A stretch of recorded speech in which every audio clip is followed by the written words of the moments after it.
स्वागत है। आओ नज़र मारते हैं अज दीआं खास खबरां ते।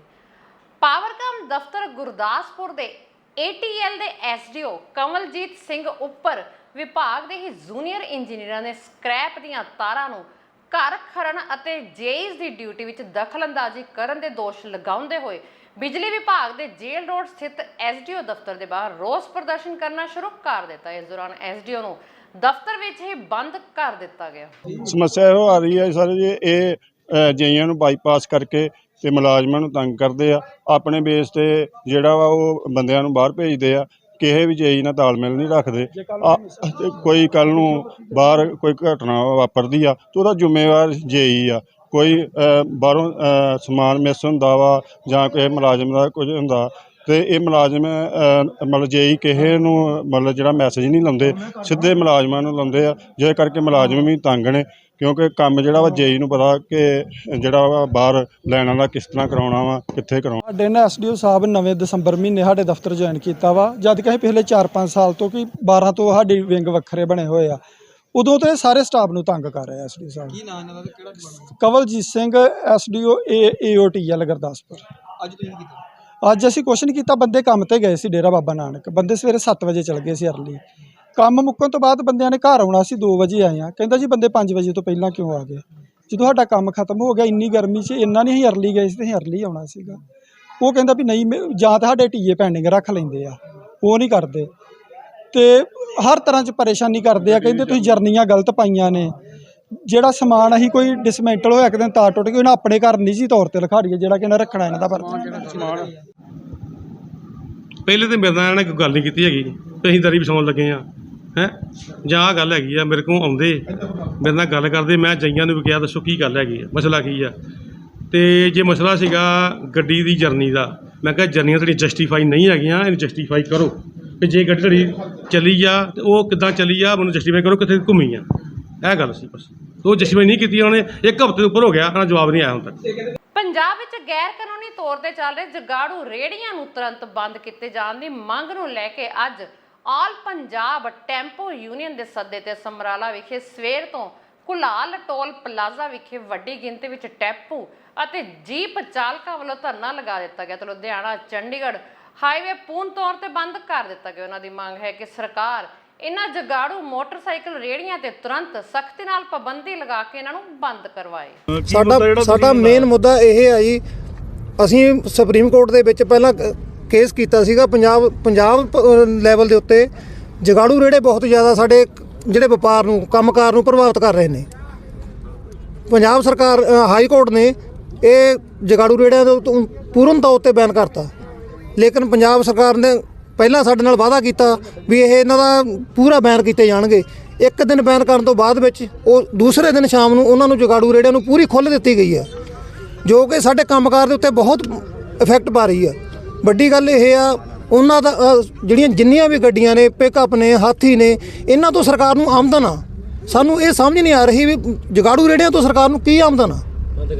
ਉਹ ਸਾਡੀ ਸਰਕਾਰ ਨੂੰ ਪੁਰਜ਼ੋਰ ਅਪੀਲ ਇਹੀ ਆ ਵੀ ਇਹਨਾਂ ਨੂੰ ਜਲਦੀ ਤੋਂ ਜਲਦੀ ਬੰਦ ਕੀਤਾ ਜਾਵੇ ਤਾਂ ਕਿ ਅਸੀਂ ਵੀ ਆਪਣੇ ਰੋਜੀ ਰੋਟੀ ਦਾ ਗੁਜ਼ਾਰਾ ਕਰ ਸਕੀਏ। ਆਦਤ ਚੰਗੀ ਹੋਵੇ ਜਾਂ ਮਾੜੀ, ਜੋ ਮਨ ਜਿੱਤ ਲੈਂਦਾ ਹੈ ਉਹ ਦੁਨੀਆ ਜਿੱਤ ਲੈਂਦਾ ਹੈ। ਜਿਵੇਂ ਕਿ ਹਰੇਕ ਨੂੰ ਪਤਾ ਹੈ ਕਿ ਨਸ਼ੇ ਦੇ ਇਸ ਦੌਰ ਵਿੱਚ ਕਈਆਂ ਦੇ ਘਰ ਬਰਬਾਦ ਹੋਏ ਨੇ। ਇਸੇ ਤਰ੍ਹਾਂ ਦੀ ਦਾਸਤਾਨ ਗੁਰਦਾਸਪੁਰ ਦੇ ਪੰਕਜ ਮਹਾਜਨ ਦੀ ਹੈ, ਜਿਸ ਨੇ ਆਪਣਾ ਸਾਰਾ ਕੁਝ ਗਵਾ ਕੇ ਫਿਰ ਆਪਣੇ ਮਨ ਨੂੰ ਜਿੱਤਿਆ। ਪਰ ਫਿਰ ਇਕੱਲਾ ਮਨ ਨਹੀਂ ਜਿੱਤਿਆ, ਬਹੁਤ ਸਾਰੇ ਐਸੇ ਪਰਿਵਾਰਾਂ ਦੇ ਦਿਲ ਜਿੱਤੇ ਜਿਨ੍ਹਾਂ ਦੇ ਬੱਚੇ ਇਸ ਨਸ਼ੇ ਦੀ ਦਲਦਲ ਫਸੇ ਹੋਏ ਸਨ। ਪੰਜਾਬ ਪੁਲਿਸ ਵੱਲੋਂ ਪੰਕਜ ਮਹਾਜਨ ਦਾ ਸਾਥ ਲਿਆ ਜਾ ਰਿਹਾ ਹੈ ਅਤੇ ਕਈ ਸੈਮੀਨਾਰਾਂ ਉੱਤੇ ਪੰਕਜ ਮਹਾਜਨ ਨੂੰ ਬੁਲਾ ਕੇ ਉਸ ਦਾ ਲੈਕਚਰ ਵੀ ਲਵਾਇਆ ਜਾਂਦਾ ਹੈ।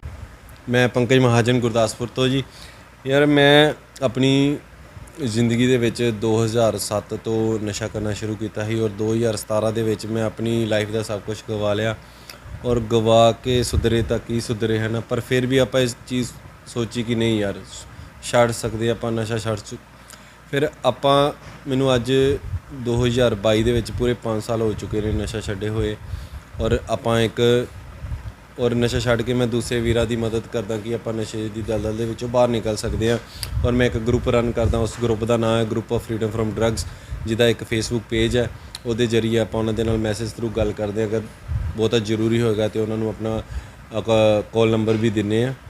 ਬਾਕੀ ਦੇਖੋ ਉਸ ਨਸ਼ੇ ਦੇ ਵਿੱਚ ਮੈਂ ਆਪਣਾ ਵਾਈਫ ਗਵਾਈ ਹੈ, ਆਪਣਾ ਕਾਰੋਬਾਰ ਗਵਾਇਆ। ਜੇ ਮੇਰੀ ਵਾਈਫ ਗਵਾਈ ਮਤਲਬ ਕਿ ਡਿਵੋਰਸ ਹੋ ਚੁੱਕਿਆ ਸੀ, ਮੇਰੀ ਬੇਟੀ ਉਹਨਾਂ ਦੇ ਨਾਲ ਚਲੀ ਗਈ ਹੈ, ਕਾਰੋਬਾਰ ਗਵਾਇਆ। ਔਰ ਜੋ ਚੀਜ਼ਾਂ ਇੱਕ ਨਸ਼ੇੜੀ ਕਰ ਸਕਦਾ ਉਹ ਕੀਤੀਆਂ। ਘਰ ਦੀਆਂ ਚੀਜ਼ਾਂ ਵੇਚੀਆਂ, ਗਹਿਣੇ, ਸਕੂਟਰੀਆਂ, ਮੋਟਰਸਾਈਕਲ। ਸੋ ਇਹ ਸਭ ਕੁਝ ਸਿਰਫ ਇੱਕ ਨਸ਼ੇ ਕਰਕੇ ਗਿਆ ਹੈ ਨਾ, ਕੋਈ ਇਹ ਨਹੀਂ। ਕਿੰਨੇ ਸਾਲ ਲਗਾਤਾਰ ਨਸ਼ਾ? ਮੈਂ 11 ਸਾਲ ਨਸ਼ਾ ਕੀਤਾ ਔਰ ਮੈਨੂੰ ਹੁਣ 5 ਸਾਲ ਹੋ ਚੁੱਕੇ ਨੇ ਨਸ਼ੇ ਦੀ ਦਲਦਲ 'ਚੋਂ ਬਾਹਰ ਨਿਕਲੇ ਹੋਏ। ਘਰਦਿਆਂ ਨੇ ਜਦੋਂ ਕੋਸ਼ਿਸ਼ ਕੀਤੀ ਦਾਖਲ ਕਰਾਈ? ਘਰਦਿਆਂ ਨੇ ਬਹੁਤ ਵਾਰੀ ਕੋਸ਼ਿਸ਼ ਕੀਤੀ ਹੈ ਕਿ ਇਹਦਾ ਇਲਾਜ 2 ਸਾਲ ਮੈਂ ਮੈਡੀਸਿਨ ਖਾਧੀ ਹੈ, ਫਿਰ ਉਸ ਤੋਂ ਬਾਅਦ ਮੈਂ 2 ਮਹੀਨੇ ਰਿਹੈਬ 'ਚ ਵੀ ਲਗਾ ਕੇ ਆਇਆ। ਫਿਰ ਐਂਡ ਦੇ ਵਿੱਚ ਉਦੋਂ ਅਕਲ ਉਦੋਂ ਆਈ ਜਦੋਂ ਸਭ ਕੁਝ ਗਵਾ ਗਿਆ।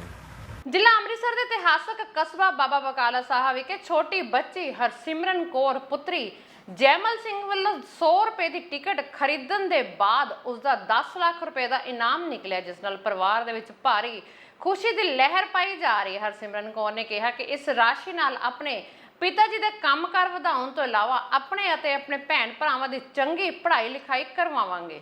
ਕੀ ਨਾਮ ਆ? ਹਰਸਿਮਰਨ ਕੌਰ। ਸਿਮਰਨ, ਜਿਹੜੀ ਤੁਸੀਂ ਲਾਟਰੀ ਪਾਈ ਸੀ ਕਿਦਨ ਪਾਈ ਸੀ ਤੇ ਕਿੱਦਾਂ ਪਤਾ ਲੱਗਾ ਤੁਹਾਨੂੰ ਨਿਕਲੀ? ਐਤਵਾਰ ਪਾਈ ਸੀ, ਸੋਮਵਾਰ ਪਤਾ ਲੱਗਾ ਸੀ। ਅੱਛਾ ਜੀ, ਕਿੰਨੇ ਦੀ ਪਾਈ ਸੀ ਤੁਸੀਂ? 100 ਦੀ ਪਾਈ ਸੀ। ਕਿੰਨੀ? ਕਿਸਾਨ ਮਜ਼ਦੂਰ ਸੰਘਰਸ਼ ਕਮੇਟੀ ਦੇ ਬੈਨਰ ਤਲੇ ਕਿਸਾਨਾਂ ਨੇ ਬਣ ਰਹੇ ਦਿੱਲੀ ਜੰਮੂ ਕਟੜਾ ਐਕਸਪ੍ਰੈਸ ਹਾਈਵੇ ਦੇ ਖਿਲਾਫ ਜ਼ਿਲ੍ਹੇ ਦੇ ਪਿੰਡ ਭਾਮੜੀ ਵਿਖੇ ਚੱਲ ਰਹੇ ਕੰਮ ਨੂੰ ਰੋਕਦੇ ਹੋਏ ਰੋਸ ਪ੍ਰਦਰਸ਼ਨ ਕੀਤਾ ਗਿਆ। ਇਸ ਮੌਕੇ ਇਕੱਠੇ ਹੋਏ ਕਿਸਾਨਾਂ ਨੇ ਪ੍ਰਸ਼ਾਸਨ ਅਤੇ ਕੇਂਦਰ ਸਰਕਾਰ ਦੇ ਖਿਲਾਫ ਜੰਮ ਕੇ ਨਾਅਰੇਬਾਜ਼ੀ ਕਰਦੇ ਹੋਏ ਇਸ ਬਣ ਰਹੇ ਐਕਸਪ੍ਰੈਸ ਹਾਈਵੇ ਨੂੰ ਲੈ ਕੇ ਕੀਤੀ ਜਾ ਰਹੀ ਧੱਕੇਸ਼ਾਹੀ ਦੇ ਖਿਲਾਫ ਆਪਣਾ ਰੋਸ ਜ਼ਾਹਰ ਕੀਤਾ ਗਿਆ। ਤਕਰੀਬਨ ਸਵੇਰ ਦਾ ਸਾਨੂੰ ਪਤਾ ਲੱਗਾ ਪ੍ਰਸ਼ਾਸਨ ਨੇ ਇੱਥੇ ਆਉਣਾ। ਜੋ ਸਾਡੇ ਲਾਗੇ ਦੇ ਲੋਕ ਨੇ ਇੱਥੋਂ ਪਿੰਡ ਭਾਂਬੜੀ ਦੇ ਜਾਂ ਹੋਰ ਵੀ ਆ, ਜਿਨ੍ਹਾਂ ਨੇ ਸਾਨੂੰ ਇਹ ਸੂਚਿਤ ਕੀਤਾ ਵੀ ਸਾਡੀ ਮਦਦ ਵਾਸਤੇ ਆਓ, ਜਿਹਦੇ ਵਾਸਤੇ ਕਿਸਾਨ ਜਥੇਬੰਦੀ ਇੱਥੇ ਇਹਨਾਂ ਦੀ ਮਦਦ ਵਾਸਤੇ ਇੱਥੇ ਪਹੁੰਚੀ। ਵੱਡੀ ਗਿਣਤੀ ਦੇ ਵਿੱਚ ਪ੍ਰਸ਼ਾਸਨ ਆਇਆ। ਇੱਥੇ ਇਸ ਗੱਲ ਕਲੀਅਰ ਕਰਨਾ ਚਾਹੁੰਦੇ ਹਾਂ, ਸ਼ਾਂਤਮਈ ਅੰਦੋਲਨ ਸੀ ਇਹਦੇ ਵਿੱਚ ਕਿਸੇ ਟ੍ਰੈਫਿਕ ਨੂੰ ਨਹੀਂ ਰੋਕਿਆ ਗਿਆ, ਕਿਸੇ ਰਾਹਗੀਰ ਨੂੰ ਕੋਈ ਪਰੇਸ਼ਾਨ ਨਹੀਂ ਕੀਤਾ ਗਿਆ। ਸਿਰਫ ਅਸੀਂ ਆਪਣੀ ਹੱਕੀ ਮੰਗਾਂ ਲੈ ਕੇ ਬੈਠੇ ਸੀਗੇ। ਜਿੱਦ ਕੋਈ ਨਹੀਂ, ਇੱਕੋ ਸੀ ਕਿ ਜੋ ਪ੍ਰਸ਼ਾਸਨ ਨੇ ਜਿਸ ਤਰੀਕੇ ਦੇ ਨਾਲ ਵੰਡ ਕੀਤੀ ਆ ਉਹਨੂੰ ਕਾਣੀ ਵੰਡ ਨਾ ਕਰੇ। ਸਭ ਤੋਂ ਪਹਿਲੀ ਗੱਲ, ਇਹ ਜਿਹੜਾ ਬਹੁ ਫਸਲੀ ਏਰੀਆ ਸਾਰਾ ਦਾ ਸਾਰਾ ਹੀ ਇਹ ਜੋ ਲੈਂਡ ਐਕੁਜੀਸ਼ਨ ਐਕਟ ਦੇ ਵਿੱਚ ਵੀ ਗੱਲ ਕੀਤੀ ਗਈ ਆ ਵੀ ਜਿੰਨਾ ਚਿਰ 70-80% ਕਿਸਾਨ ਉਸ ਚੀਜ਼ ਨਾਲ ਸਹਿਮਤ ਨਹੀਂ ਹੁੰਦੇ, ਨੈਸ਼ਨਲ ਹਾਈਵੇ ਅਥਾਰਟੀ ਆ ਉਹਨੂੰ ਕੈਪਚਰ ਨਹੀਂ ਕਰ ਸਕਦੀ। ਜੇ ਕਰ ਵੀ ਲੈਂਦੀ, ਕਿਸੇ ਤਰ੍ਹਾਂ ਸਹਿਮਤੀ ਵੀ ਬਣਦੀ ਆ, ਫਿਰ ਉੱਥੇ ਇਸ ਤਰੀਕੇ ਦੀ ਵੰਡ ਨਾ ਕਰੋ ਜਿਸ ਤਰੀਕੇ ਦੀ ਇੱਥੇ ਕੀਤੀ ਗਈ ਆ। ਕਿਤੇ ਰੇਟ ਵਾਧਾ, ਕਿਤੇ ਘਾਟਾ, ਔਰ ਜਿਸ ਤਰੀਕੇ ਨਾਲ ਕਲਮ ਦੇ ਨਾਲ ਇਹਨਾਂ ਨੇ ਆਮ ਲੋਕਾਂ ਦੇ ਦਿਮਾਗ ਨਾਲ ਖੇਲਣ ਦੀ ਕੋਸ਼ਿਸ਼ ਕੀਤੀ ਆ, ਉਹਨਾਂ ਨੂੰ ਦਬਾਇਆ ਗਿਆ। ਪਰਚਿਆਂ ਦਾ ਡਰ ਦੇ ਕੇ ਪ੍ਰਸ਼ਾਸਨ ਦਾ ਆਪਣਾ ਜੋ ਜਾਹੋ ਜਲਾਲ ਜੋ ਇਹਨਾਂ ਦਾ ਸੀ ਉਹਨੂੰ ਲਿਆ ਕੇ, ਜਿਹਦੇ ਕਰਕੇ ਕਿਸਾਨ ਜਥੇ ਤੇ ਜਿਸ ਜਗ੍ਹਾ ਤੇ ਅਸੀਂ ਖੜੇ ਆ ਹਰਚੂਵਾਲ ਕਸਬੇ ਦੇ ਲਾਗੇ ਭਾਂਬੜੀ ਪਿੰਡ ਆ। ਮਸਲਾ ਇਹ ਆ ਵੀ ਕਿਸਾਨ ਨੂੰ ਅੱਜ ਇੰਨੀ ਮਜਬੂਰੀ ਬਣ ਗਈ ਵੀ ਆਪਣੇ ਖੇਤਾਂ ਦੇ ਵਿੱਚ ਹੀ ਧਰਨਾ ਲਾ ਕੇ ਬਹਿਣਾ ਪਿਆ।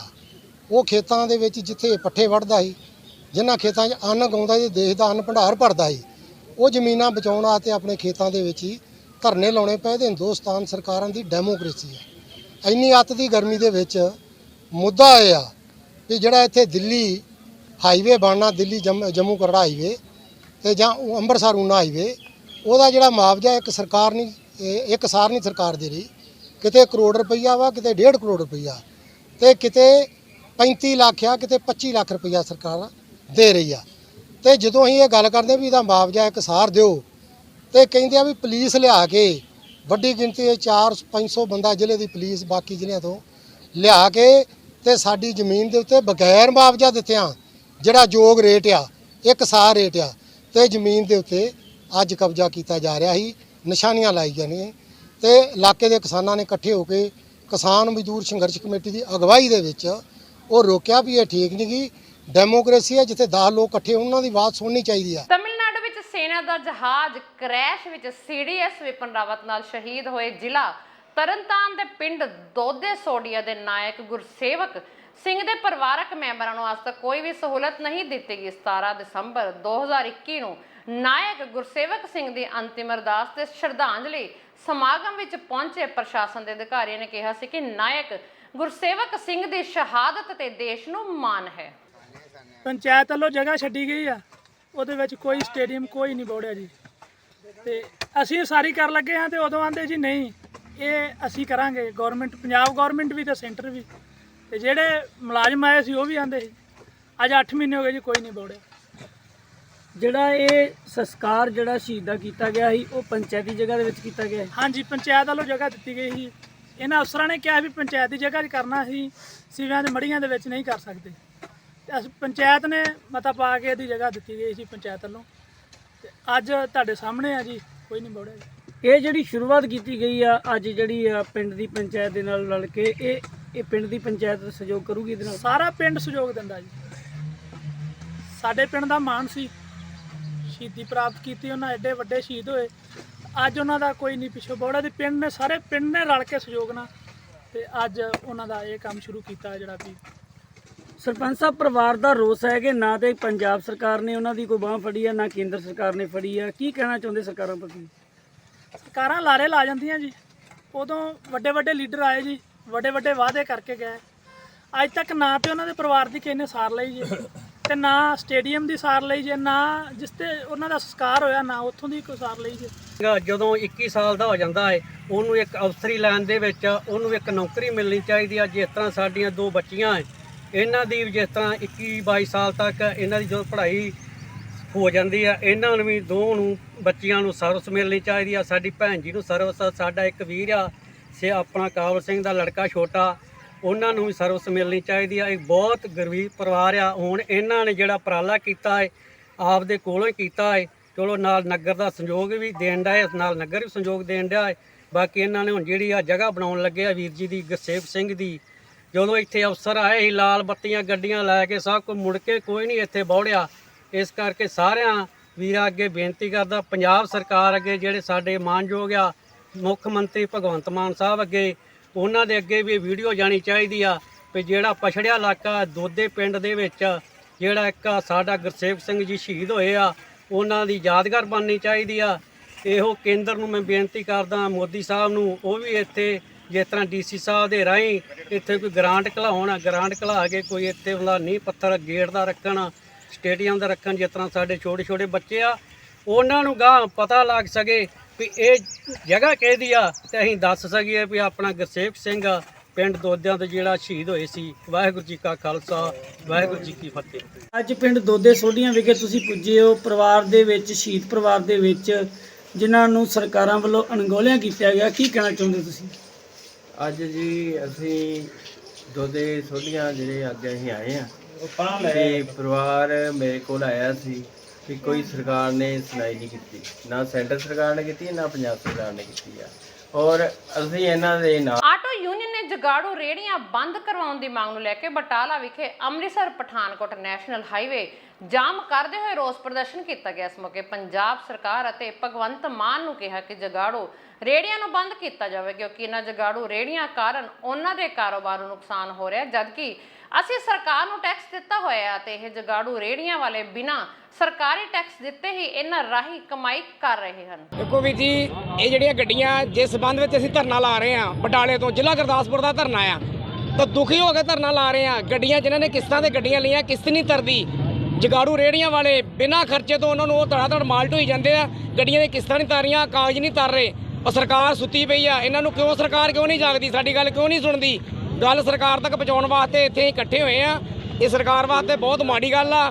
ਸਾਡੇ ਬਟਾਲਾ ਸ਼ਹਿਰ ਦੇ ਸ਼ਹਿਰੀ ਕੌਂਸਲ ਸਾਹਿਬ, ਉਹਨਾਂ ਨੂੰ ਵੀ ਅਪੀਲ ਕਰਦੇ ਆ, ਭਗਵੰਤ ਮਾਨ ਨੂੰ ਅਪੀਲ ਕਰਦੇ ਆ ਕਿ ਅਸੀਂ ਦੁਖੀ ਹੋ ਕੇ ਇੱਥੇ ਇਕੱਠੇ ਹੋਏ ਆ, ਔਰ ਇਹ ਦੁੱਖ ਸਾਡਾ ਹੋਰ ਨਾ ਵਧਾ ਦੇਣ ਕਿ ਇੰਨਾ ਔਖਾ ਕੰਮ ਹੋ ਜੇ ਕਿ ਸੰਭਾਲਣਾ ਔਖਾ ਹੋ ਜੇ।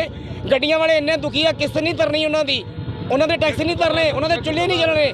ਜਦੋਂ ਉਹਨਾਂ ਦੇ ਚੁੱਲ੍ਹੇ ਨਹੀਂ ਚੱਲਣਗੇ ਤੇ ਫਿਰ ਵੇਖੋ ਕੀ ਹਾਲ ਹੋਏਗਾ।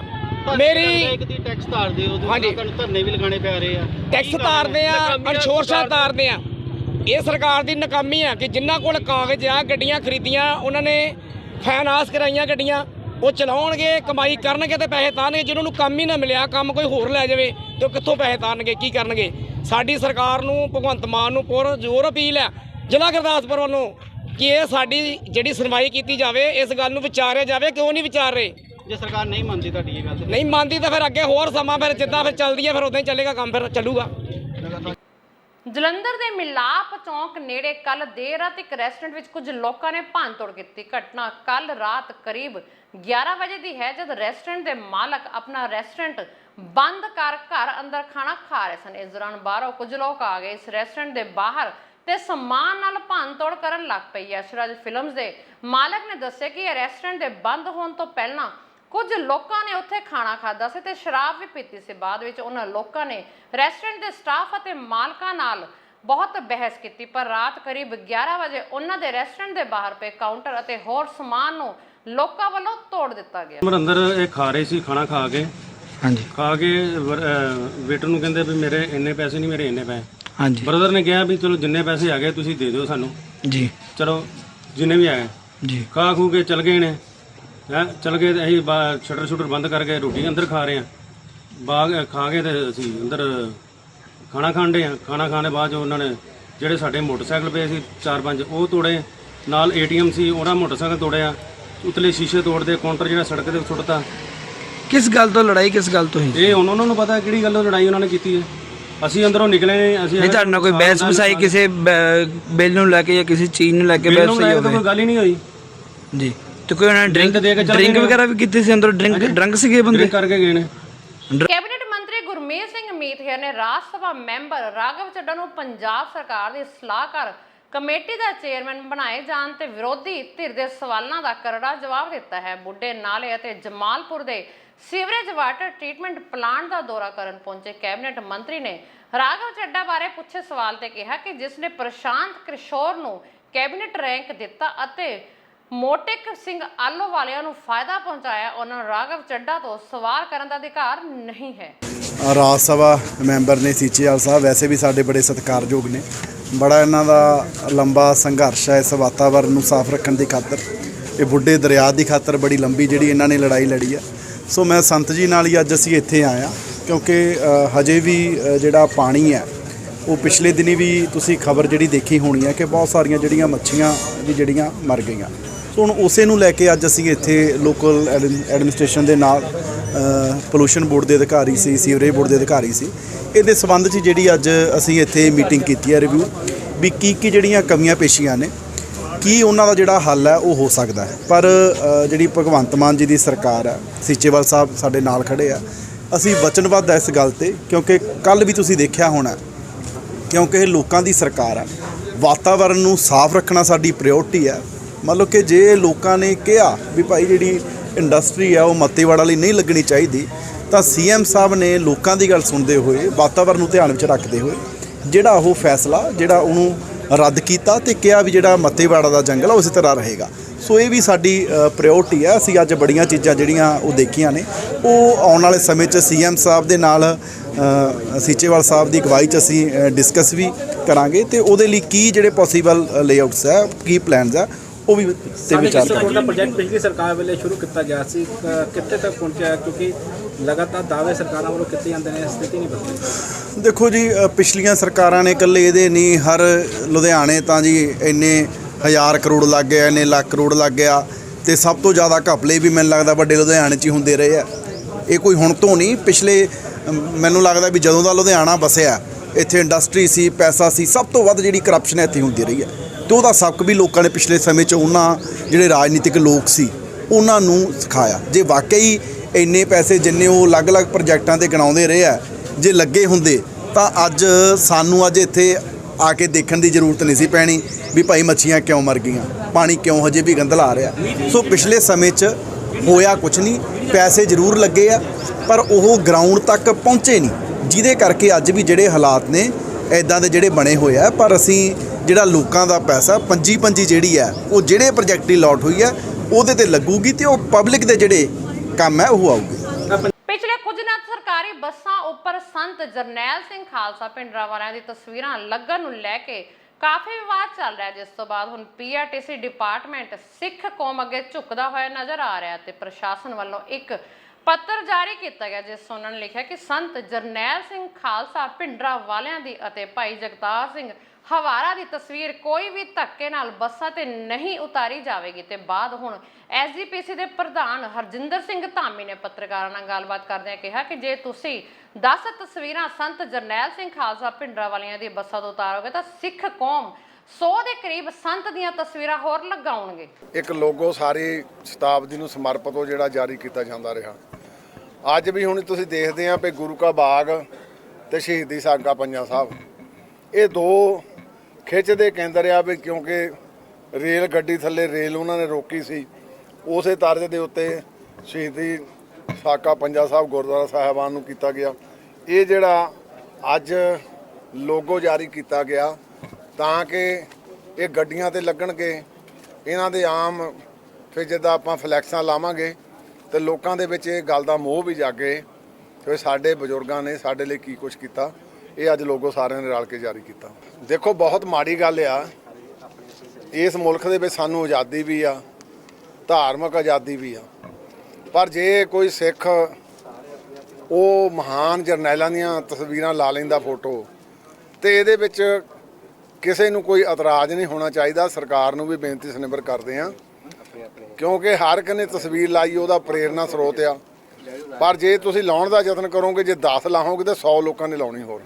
ਇਸ ਗੱਲ ਨੂੰ ਚਿੱਤੇ ਰੱਖ ਲੈਣਾ ਚਾਹੀਦਾ, ਕਿਉਂਕਿ ਸਿੱਖਾਂ ਦੀ ਤਰਜਮਾਨੀ ਕਰਦੇ ਆ, ਸੰਤਾਂ ਦੀ, ਕਿਉਂਕਿ ਬੜੀ ਵੱਡੀ 1984 ਦੇ ਇੱਥੇ ਕਰਨੀ ਤੇ ਕਥਨੀ ਦੇ ਸੂਰਾ ਹੋ ਕੇ ਉਹਨਾਂ ਨੂੰ ਸ਼੍ਰੀ ਅਕਾਲ ਤਖਤ ਸਾਹਿਬ ਵੱਲੋਂ ਮਹਾਨ ਸਿੱਖ ਦਾ 20ਵੀਂ ਸਦੀ ਦਾ ਮਹਾਨ ਸਿੱਖ ਦਾ ਉਹਨਾਂ ਨੂੰ ਖਿਤਾਬ ਦਿੱਤਾ ਗਿਆ ਸੀ। ਉਹ ਸਾਡੇ ਪ੍ਰੇਰਨਾ ਸਰੋਤ ਆ। ਇਹ ਨਹੀਂ ਇਦਾਂ ਦੀਆਂ ਸ਼ਰਾਰਤਾਂ ਕਰਨੀਆਂ ਚਾਹੀਦੀਆਂ। ਵਾਹਿਗੁਰੂ ਜੀ ਕਾ ਖਾਲਸਾ। ਇੰਡਸਟਰੀ ਦੇ ਬੋਲਦਿਆਂ ਹਰਪਾਲ ਚੀਮਾ ਨੇ ਕਿਹਾ ਕਿ ਪੰਜਾਬ 'ਚ ਇੰਡਸਟਰੀ ਕਿਵੇਂ ਆਈ, ਇਸ ਤੇ ਗੱਲ ਕੀਤੀ ਗਈ ਹੈ। ਉੱਥੇ ਹੀ ਇੰਡਸਟਰੀ ਨੂੰ ਪੰਜਾਬ 'ਚ ਲਿਆਉਣ ਤੇ ਕਿਹਾ ਕਿ ਕੇਂਦਰ ਨੇ ਪੰਜਾਬ ਨੂੰ ਛੱਡ ਕੇ ਗਵਾਂਢੀ ਸੂਬਿਆਂ ਨੂੰ ਵਿਸ਼ੇਸ਼ ਪੈਕੇਜ ਦਿੱਤੇ ਹਨ, ਜਿਸ ਕਾਰਨ ਇੰਡਸਟਰੀ ਉਹਨਾਂ ਰਾਜਾਂ ਵਿੱਚ ਗਈ। ਪੰਜਾਬ ਜੋ ਇੰਡਸਟਰੀ ਪਾਲਿਸੀ ਲੈ ਕੇ ਆ ਰਹੀ ਹੈ, ਉਸ ਵਿੱਚ ਪੰਜਾਬ ਇੰਡਸਟਰੀ ਨੂੰ ਰਿਆਇਤਾਂ ਦੇਣ ਦੀ ਕੋਸ਼ਿਸ਼ ਕਰੇਗਾ ਤਾਂ ਜੋ ਇੰਡਸਟਰੀ ਦੇ ਨਾਲ ਰੁਜ਼ਗਾਰ ਵੀ ਵਧੇ। ਬਹੁਤ ਹੀ ਅੱਛਾ ਇੱਕ ਫੰਕਸ਼ਨ ਇੰਡਸਟਰੀ ਦੇ ਲੋਕਾਂ ਨੇ ਕੀਤਾਗਾ, ਔਰ ਇਹਦੇ ਨਾਲ ਪੰਜਾਬ ਵਿੱਚ ਇੰਡਸਟਰੀਲਿਸਟ ਨੂੰ ਪੰਜਾਬ ਵਿੱਚ ਇੰਡਸਟਰੀ ਕਿਸ ਤਰ੍ਹਾਂ ਆਉਣੀ ਆ ਉਹਨੂੰ ਬੜਾਵਾ ਦੇਣ ਦੇ ਲਈ, ਉਹਨੂੰ ਅੱਗੇ ਲੈ ਕੇ ਜਾਣ ਦੇ ਲਈ ਫੰਕਸ਼ਨ ਹੋਇਆਗਾ।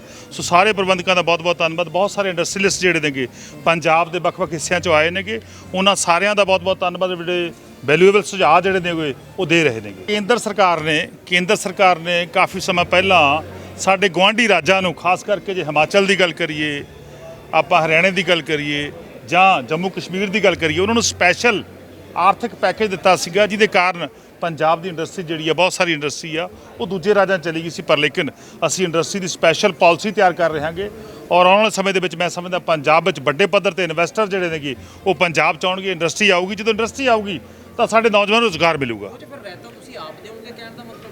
ਬਿਲਕੁਲ, ਅਸੀਂ ਪਾਲਿਸੀ ਤਿਆਰ ਕਰ ਰਹੇ ਹਾਂ। ਜਦੋਂ ਪਾਲਿਸੀ ਆਊਗੀ ਤਾਂ ਮੈਂ ਸਮਝਦਾ ਉਹ ਪਾਲਿਸੀ ਇਸ ਤਰ੍ਹਾਂ ਦੀ ਹੋਊਗੀ ਕਿ ਲੋਕ ਜਿਹੜਾ ਹੈਗਾ, ਖਾਸ ਕਰਕੇ ਇੰਡਸਟਰੀਲਿਸਟ ਜਿਹੜੇ ਨੇਗੇ, ਉਹ ਪੰਜਾਬ ਵੱਲ ਆਕਰਸ਼ਿਤ ਹੋਣਗੇ ਔਰ ਆਪਣੇ ਪੰਜਾਬ 'ਚ ਇੰਡਸਟਰੀ ਲੈ ਕੇ ਆਉਣਗੇ। ਦੇਖੋ, ਕੋਈ ਵੀ ਵਿਅਕਤੀ ਜਿਹੜਾ ਹੈਗਾ ਉਹਦਾ ਰਾਈਟ ਆ, ਕੁਝ ਵੀ ਕਰ ਸਕਦਾ, ਪਰ ਲੇਕਿਨ ਸਰਕਾਰ ਨੇ ਬਿਲਕੁਲ ਰਾਘਵ ਚੱਡਾ ਜੀ ਪੰਜਾਬ ਤੋਂ ਮੈਂਬਰ ਪਾਰਲੀਮੈਂਟ ਨੇਗੇ, ਰਾਜ ਸਭਾ ਦੇ ਮੈਂਬਰ ਚੁਣੇ ਗਏ ਨੇ, ਸਾਰੇ MLA ਸਾਹਿਬਾਨ ਨੇ, ਪੰਜਾਬ ਦੇ ਜਿਹੜੇ ਚੁਣੇ ਹੋਏ ਲੋਕਾਂ ਦੇ ਪ੍ਰਤੀਨਿਧ ਨੇ, ਉਹਨਾਂ ਨੇ ਆਪਣਾ ਪਹਿਲਾਂ ਮੈਂਬਰ ਪਾਰਲੀਮੈਂਟ ਚੁਣਿਆ ਰਾਘਵ ਚੱਡਾ ਜੀ ਨੂੰ। ਹੁਣ ਜਿਹੜਾ ਹੈਗਾ ਪੰਜਾਬ ਸਰਕਾਰ ਨੇ ਬਿਲਕੁਲ ਇੱਕ ਸਹੀ ਫੈਸਲਾ ਕੀਤਾਗਾ, ਸਲਾਹਕਾਰ ਲਾਇਆਗਾ।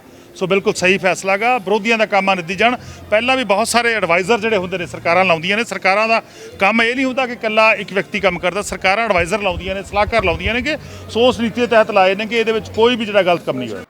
ਪਿੰਡ ਬਹਿਰਾਮ ਕੇ ਜ਼ਿਲ੍ਹਾ ਮੋਗਾ ਦੇ 23 ਸਾਲਾ ਨੌਜਵਾਨ ਲਵਪ੍ਰੀਤ ਦੀ ਆਸਟ੍ਰੇਲੀਆ 'ਚ ਹੋਈ ਅਚਾਨਕ ਮੌਤ। ਪ੍ਰਾਪਤ ਜਾਣਕਾਰੀ ਅਨੁਸਾਰ ਲਵਪ੍ਰੀਤ ਸਿਡਨੀ ਆਸਟ੍ਰੇਲੀਆ 'ਚ ਪੜ੍ਹਾਈ ਕਰਨ ਅਤੇ ਰੋਜੀ ਰੋਟੀ ਕਮਾਉਣ ਲਈ 3 ਸਾਲ ਪਹਿਲਾਂ ਗਿਆ ਸੀ। ਲਵਪ੍ਰੀਤ 2 ਭੈਣਾਂ ਦਾ ਇਕੱਲਾ ਭਰਾ ਅਤੇ ਮਾਪਿਆਂ ਦਾ ਇਕਲੌਤਾ ਪੁੱਤਰ ਸੀ। ਇੱਕ ਭੈਣ ਤੇ ਪਿਤਾ ਲਵਪ੍ਰੀਤ ਦੇ ਕੋਲ ਆਸਟ੍ਰੇਲੀਆ 'ਚ ਰਹਿੰਦੇ ਸਨ ਅਤੇ ਇੱਕ ਭੈਣ ਤੇ ਮਾਤਾ ਜੀ ਕੈਨੇਡਾ 'ਚ ਰਹਿ ਰਹੇ ਸਨ। ਇਸ ਦੁੱਖ ਦੀ ਘੜੀ ਵਿੱਚ ਭਾਰਤੀ ਕਿਸਾਨ ਯੂਨੀਅਨ ਪੰਜਾਬ ਦੇ ਜ਼ਿਲ੍ਹਾ ਮੋਗਾ ਦੇ ਪ੍ਰਧਾਨ ਅਤੇ ਕੌਮੀ ਜਨਰਲ ਸਕੱਤਰ ਪੰਜਾਬ ਸੁਖ ਗਿੱਲ ਤੋਤਾ ਸਿੰਘ ਵਾਲਾ ਨੇ ਜਾਣਕਾਰੀ ਦਿੰਦੇ ਲਵਪ੍ਰੀਤ ਦੀ ਮੌਤ ਤੇ ਡੂੰਘਾ ਦੁੱਖ ਹਾਜ਼ਰ ਕੀਤਾ ਹੈ। ਮਾਤਾ ਜੀ ਕੀ ਨਾਮ ਤੁਹਾਡਾ ਜੀ? ਮੇਰਾ ਨਾਮ ਤੇ ਮਾਤਾ ਜੀ ਤੁਹਾਡਾ ਕੀ ਲੱਗਦਾ ਸੀ ਜਿਹਦੀ ਡੈਥ ਹੋਈ? ਮੇਰਾ ਪੋਤਰਾ ਸੀ। ਕੀ ਗੱਲ ਬਣੀ, ਕਿਵੇਂ ਡੈਥ ਹੋਈ ਜੀ? ਕੋਈ ਪਤਾ ਹੀ ਨਹੀਂ ਲੱਗਾ ਕੀ ਗੱਲ ਬਣੀ। ਰਾਤ ਸਾਡੇ ਨਾਲ ਗੱਲ ਕੀਤੀ 9 ਵਜੇ, ਵਧੀਆ ਗੱਲਾਂ ਕਰਦਾ ਰਿਹਾ, ਹੱਸਦਾ ਖੇਡਦਾ ਰਿਹਾ। ਉਸ ਤੋਂ ਬਾਅਦ ਆਂਦਾ ਮੰਮੀ ਹੁਣ ਬੱਸ ਕਰੋ, ਮੈਂ ਸੌਣਾ ਹੈ। ਉਸ ਤੋਂ ਬਾਅਦ ਨਹੀਂ ਸਾਨੂੰ ਪਤਾ ਲੱਗਾ। ਕੱਲ ਸਵੇਰ 6:30 ਵਜੇ ਫੋਨ ਆ ਗਿਆ। ਕਿੰਨੇ ਟਾਈਮ ਤੋਂ ਬਾਹਰ ਗਿਆ ਜੀ ਇਹ? ਉਹ ਬਾਹਰ ਗਏ ਨੂੰ ਹੋਈ ਗਏ 4-5 ਸਾਲ ਬਾਅਦ। ਹੁਣ ਇੱਕ ਵਾਰੀ ਆ ਗਿਆ ਸੀ 3 ਸਾਲਾਂ ਬਾਅਦ। ਲੋਕਡਾਊਨ ਲੱਗਾ ਸੀ ਜਦੋਂ ਬਾਹਰ ਆਇਆ। ਹੋਰ ਇਹਦੇ ਮੰਮੀ ਡੈਡੀ ਭੈਣ ਭਰਾ ਵੀ ਬਾਹਰ? ਸਾਰੇ ਬਾਹਰ। ਹੁਣ ਹੀ 1.5 ਮਹੀਨਾ ਆਇਆ, ਪੌਣੇ 2 ਮਹੀਨੇ ਮੰਮੀ ਡੈਡੀ ਗਏ। ਇਕਲੌਤਾ ਪੁੱਤਰ ਸੀ ਜੀ ਉਹਨਾਂ ਦਾ। ਕਿਉਂ ਧੀਆਂ ਤੋਂ ਲਿਆ ਸੀ, ਮਸਾਂ ਲਿਆ ਸੀ। ਫਿਰ ਰੋਟੀ ਤਾਂ ਦੱਸਾਂ ਕਰ ਕੋਈ ਪਹਿਲਾਂ ਵੀ ਕੋਈ ਪ੍ਰੋਬਲਮ ਸੀ ਇਹਨੂੰ? ਨਾ, ਕੋਈ ਖਾਣ ਪੀਣ ਨਹੀਂ ਸੀ ਹੋਰ ਜਿਹਾ ਵਧੀਆ ਸੀ। ਮਾਲਵੇ ਖੇਤਰ ਵਿੱਚ ਕਿਸਾਨਾਂ ਦੇ ਨਰਮੇ ਨੂੰ ਗੁਲਾਬੀ ਸੁੰਡੀ ਤੇ ਸਫੇਦ ਮੱਛਰ ਨੇ ਬਰਬਾਦ ਕਰ ਦਿੱਤਾ। ਇਸੇ ਕਰਕੇ ਪੰਜਾਬ ਦੇ ਖੇਤੀਬਾੜੀ ਮੰਤਰੀ ਮਾਲਵੇ ਦੇ ਖੇਤਰਾਂ ਦਾ ਦੌਰਾ ਕਰ ਰਹੇ ਹਨ। ਗੱਲ ਕਰਦੇ ਹਾਂ ਬਠਿੰਡਾ ਦੇ ਕਿਸਾਨਾਂ ਦੇ, ਜਿੱਥੇ ਕਿਸਾਨ ਗੁਰਮੀਤ ਸਿੰਘ ਨੇ ਖੁਦ ਹੀ 3 ਏਕੜ ਨਰਮੇ ਦੀ ਫਸਲ ਨੂੰ ਕੱਟ ਦਿੱਤਾ ਕਿਉਂਕਿ ਕੀੜੇ ਨੇ ਫਸਲ ਨੂੰ ਬਰਬਾਦ ਕਰ ਦਿੱਤਾ ਸੀ। ਕਿਸਾਨਾਂ ਨੇ ਮੰਗ ਕੀਤੀ ਕਿ ਸਰਕਾਰ ਪ੍ਰਤੀ ਏਕੜ 50,000 ਦੇ ਹਿਸਾਬ ਨਾਲ ਮੁਆਵਜ਼ਾ ਦੇਵੇ। ਜੀ ਬਾਈ ਜੀ ਕੀ ਨਾਂ ਜੀ ਆਪਣਾ? ਮੇਰਾ ਨਾਮ ਬਲਜਿੰਦਰ ਸਿੰਘ ਜੀ, ਸਣਫਾ ਨਾਮ ਸਿੰਘ ਜੀ। ਠੇਕੇ ਤੇ ਵਾਹਣ ਹੈ ਜੀ। ਹਾਂਜੀ। ਤੇ ਹੁਣ ਨਾ ਤਾਂ ਸਾਡੇ ਕੋਲ ਇੱਥੇ ਨੇੜੇ ਮੋਟਰ ਹੈ ਜੀ, ਨਾ ਹੁਣ ਗਵਾਰੇ ਦੀ ਰੁੱਤ ਹੈ ਜੀ। ਇਹ ਹੁਣ 2 ਸਪਰੇਹਾਂ ਕਰਤੀਆਂ ਜੀ। ਕਿੰਨਾ ਨਰਮਾ ਬਾਹਰ ਰਹੇ ਹੋ ਤੁਸੀਂ? 3.5 ਕਿੱਲੇ ਜੀ। ਕੀ ਕਾਰਨ ਕਰਕੇ? ਕਾਰਨ ਜੀ ਚਿੱਟੀ ਭੁੰਡੀ ਹੈ ਜੀ, ਤੇਲਾ ਚੇਪਾ ਜੀ, ਮੱਛਰ ਜੀ, ਗੁਲਾਬੀ ਸੁੰਡੀ ਵੀ ਹੈ ਜੀ। ਨਰਮਾ ਖੁੱਲ੍ਹ ਨਹੀਂ ਰਿਹਾ ਜੀ। ਕੀ ਮੰਗ ਕਰਦੇ ਸਰ? ਮੰਗ ਸਰਕਾਰ ਤੋਂ ਇਹ ਕਹਿੰਦੇ ਸਾਨੂੰ ਮੁਆਵਜ਼ਾ ਦਿੱਤਾ ਜਾਵੇ ਜੀ। ਠੇਕੇ ਤੇ ਵਾਹਣ ਹੈ ਜੀ 60,000 ਨੂੰ। ਤੇ ਪਿਛਲੀ ਵਾਰ ਵੀ ਨਰਮਾ ਹੋਇਆ, ਪਿਛਲੀ ਵਾਰ ਵੀ ਠੇਕਾ ਸਿਰ ਪੈ ਗਿਆ ਤੇ ਐਤਕੀ ਫਿਰ ਹੁਣ ਵਾਹੀ ਜੰਨੇ ਜੀ। ਹਾਂਜੀ। ਆਪਣਾ ਜੀ ਮੇਰਾ ਨਾਮ ਆਪਣਾ ਜੀ ਬਹੁਤ ਦੁਖੀ ਹੋ ਕੇ ਫਸਲ ਪਾਲੀ ਸੀ। ਚਿੱਟੇ ਮੱਛਰ ਨੇ ਇਕੱਠਾ ਹੋ ਗਿਆ ਨਰਮਾ ਤੇ ਕੋਈ ਉੱਥੇ ਪੁੱਜਿਆ ਨਹੀਂ, ਕੋਈ ਚੱਜ ਦੀ ਸਪਰੇਅ ਨਹੀਂ ਦਿੱਤੀ। ਬਹੁਤ ਦੁਖੀ ਹੋ ਕੇ ਪਾਲੀ ਸੀ ਤੇ ਬਹੁਤ ਨੁਕਸਾਨ ਹੋ ਗਿਆ ਜੀ। ਤੇ ਉਹ ਜੀ ਬਾਤ ਹੀ ਤੇ ਕੋਈ ਇੱਥੇ ਸਾਡੇ ਖੇਤੀਬਾੜੀ ਵਾਲਾ ਨਹੀਂ ਆਇਆ। ਸਮਾਂ ਜਿਹੜੇ ਡੀਲਰਾਂ ਨੇ ਤੇ ਹੋਰ ਨੇ ਇਹ ਦਵਾਈਆਂ ਮਾੜੀਆਂ ਦੇ ਦਿੱਤੀਆਂ ਤੇ ਬੀ ਮਾੜੇ ਦਿੱਤੇ ਨੇ। ਕੋਈ ਚਿੱਟਾ ਮੱਛਰ ਤੇ ਗੁਲਾਬੀ ਸੁੰਡੀ ਪੈ ਕੇ ਅੱਗੇ ਵੀ ਕਾਂਗਰਸ ਵੇਲੇ ਬਹੁਤ ਗੁਲਾਬੀ ਸੁੰਡੀ ਪੈ ਗਈ ਸੀ, ਉਦੋਂ ਵੀ ਅਸੀਂ ਵਾਹੇ। ਬਹੁਤ ਬੁਰਾ ਹਾਲ ਹੈ। ਖੁਦਕੁਸ਼ੀਆਂ ਦੇ ਰਾਹ ਪਏ ਨੇ ਕਿਸਾਨਾਂ ਨੇ, ਹੋਰ ਨੇ ਵੀ ਵਾਹੀਆਂ। ਤੇ ਜੱਸਾ ਸਿੰਘ ਬਹਿਮਣ ਹੈ, ਉੱਥੇ ਵੀ ਬਹੁਤ ਨੁਕਸਾਨ ਹੋ ਗਿਆ।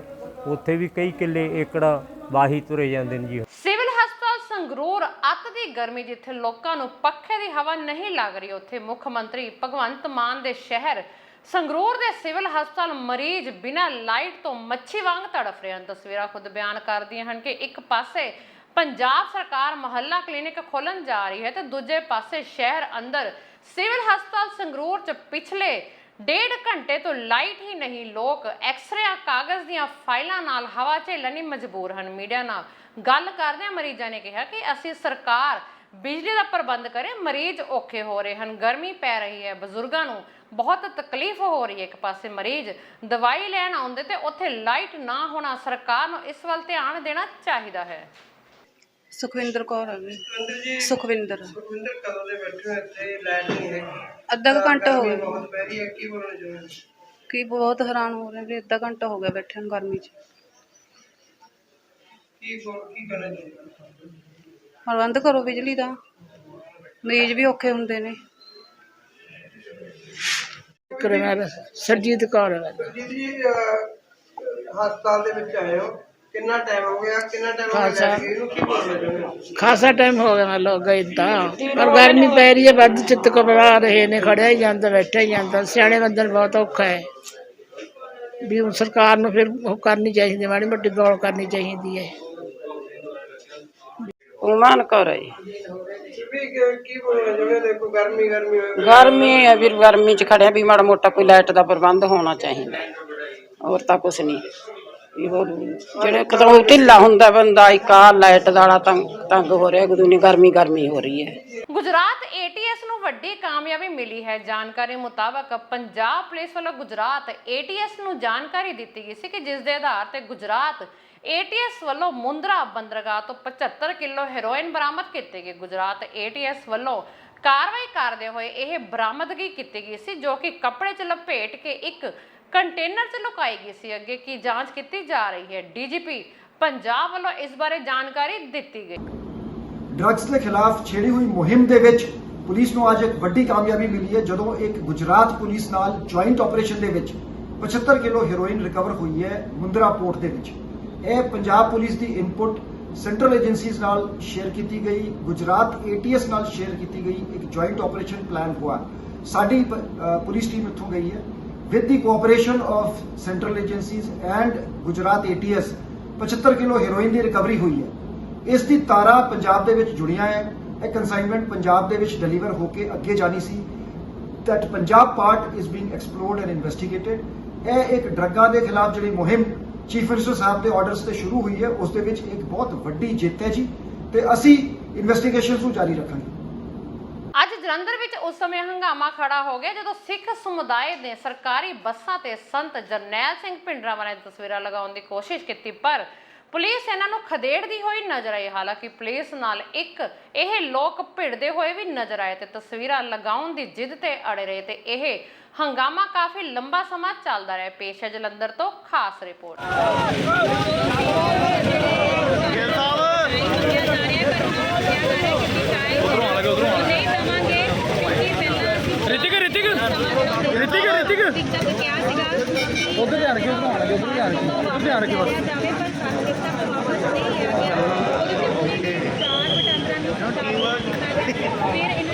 ਮਾਈਕ ਨਹੀਂ ਚੱਲਦਾ ਪਿਆ। Guys Sahib mic is not working. ਪਰ ਨਹੀਂ ਲਗਵਾਇਆ ਗਿਆ ਉਹਨਾਂ ਵੱਲੋਂ ਤੇ ਅੱਜ 8 ਤਰੀਕ ਦੀ ਸਾਡੀ ਉਹਨਾਂ ਨੇ ਅਨੁਭਵ ਹੋਏ ਨੇ।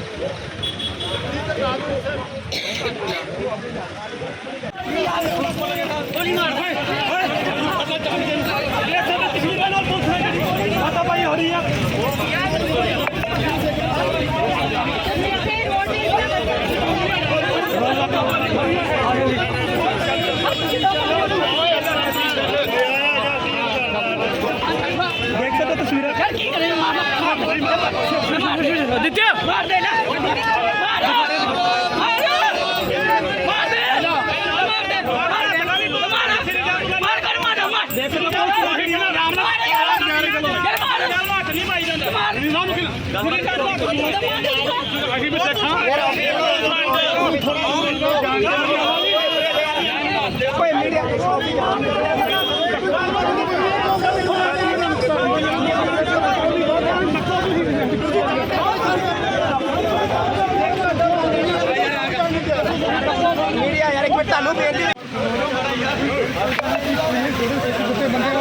ਜਿਹੜਾ ਪੁਲਿਸ ਵੱਲੋਂ ਰੋਕਿਆ ਜਾ ਰਿਹਾ, ਤੁਸੀਂ ਦੇਖ ਸਕਦੇ ਹੋ ਤਸਵੀਰਾਂ ਲਗਾਤਾਰ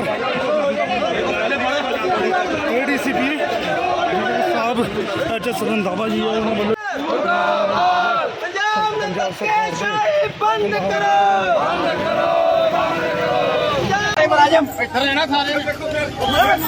ਸੋ ਤੁਸੀਂ ਦੇਖ ਸਕਦੇ ਹੋ ਕਿਵੇਂ ਦੇਖ ਸਕਦੇ ਹੋ ਕਿ ਜਿਹੜਾ ਪੋਸਟਰ ਲਗਾ ਦਿੱਤਾ ਗਿਆ ਸੋ ਪੁਲਿਸ ਵੱਲੋਂ ਜਿਹੜਾ ਫੜਿਆ ਜਾ ਰਿਹਾ ਪੋਸਟਰ ਨੂੰ, ਸੋ ਪੁਲਿਸ ਵੱਲੋਂ ਜਿਹੜਾ ਪੋਸਟਰ ਉਤਾਰ ਦਿੱਤਾ ਗਿਆ। ਤੁਸੀਂ ਦੇਖ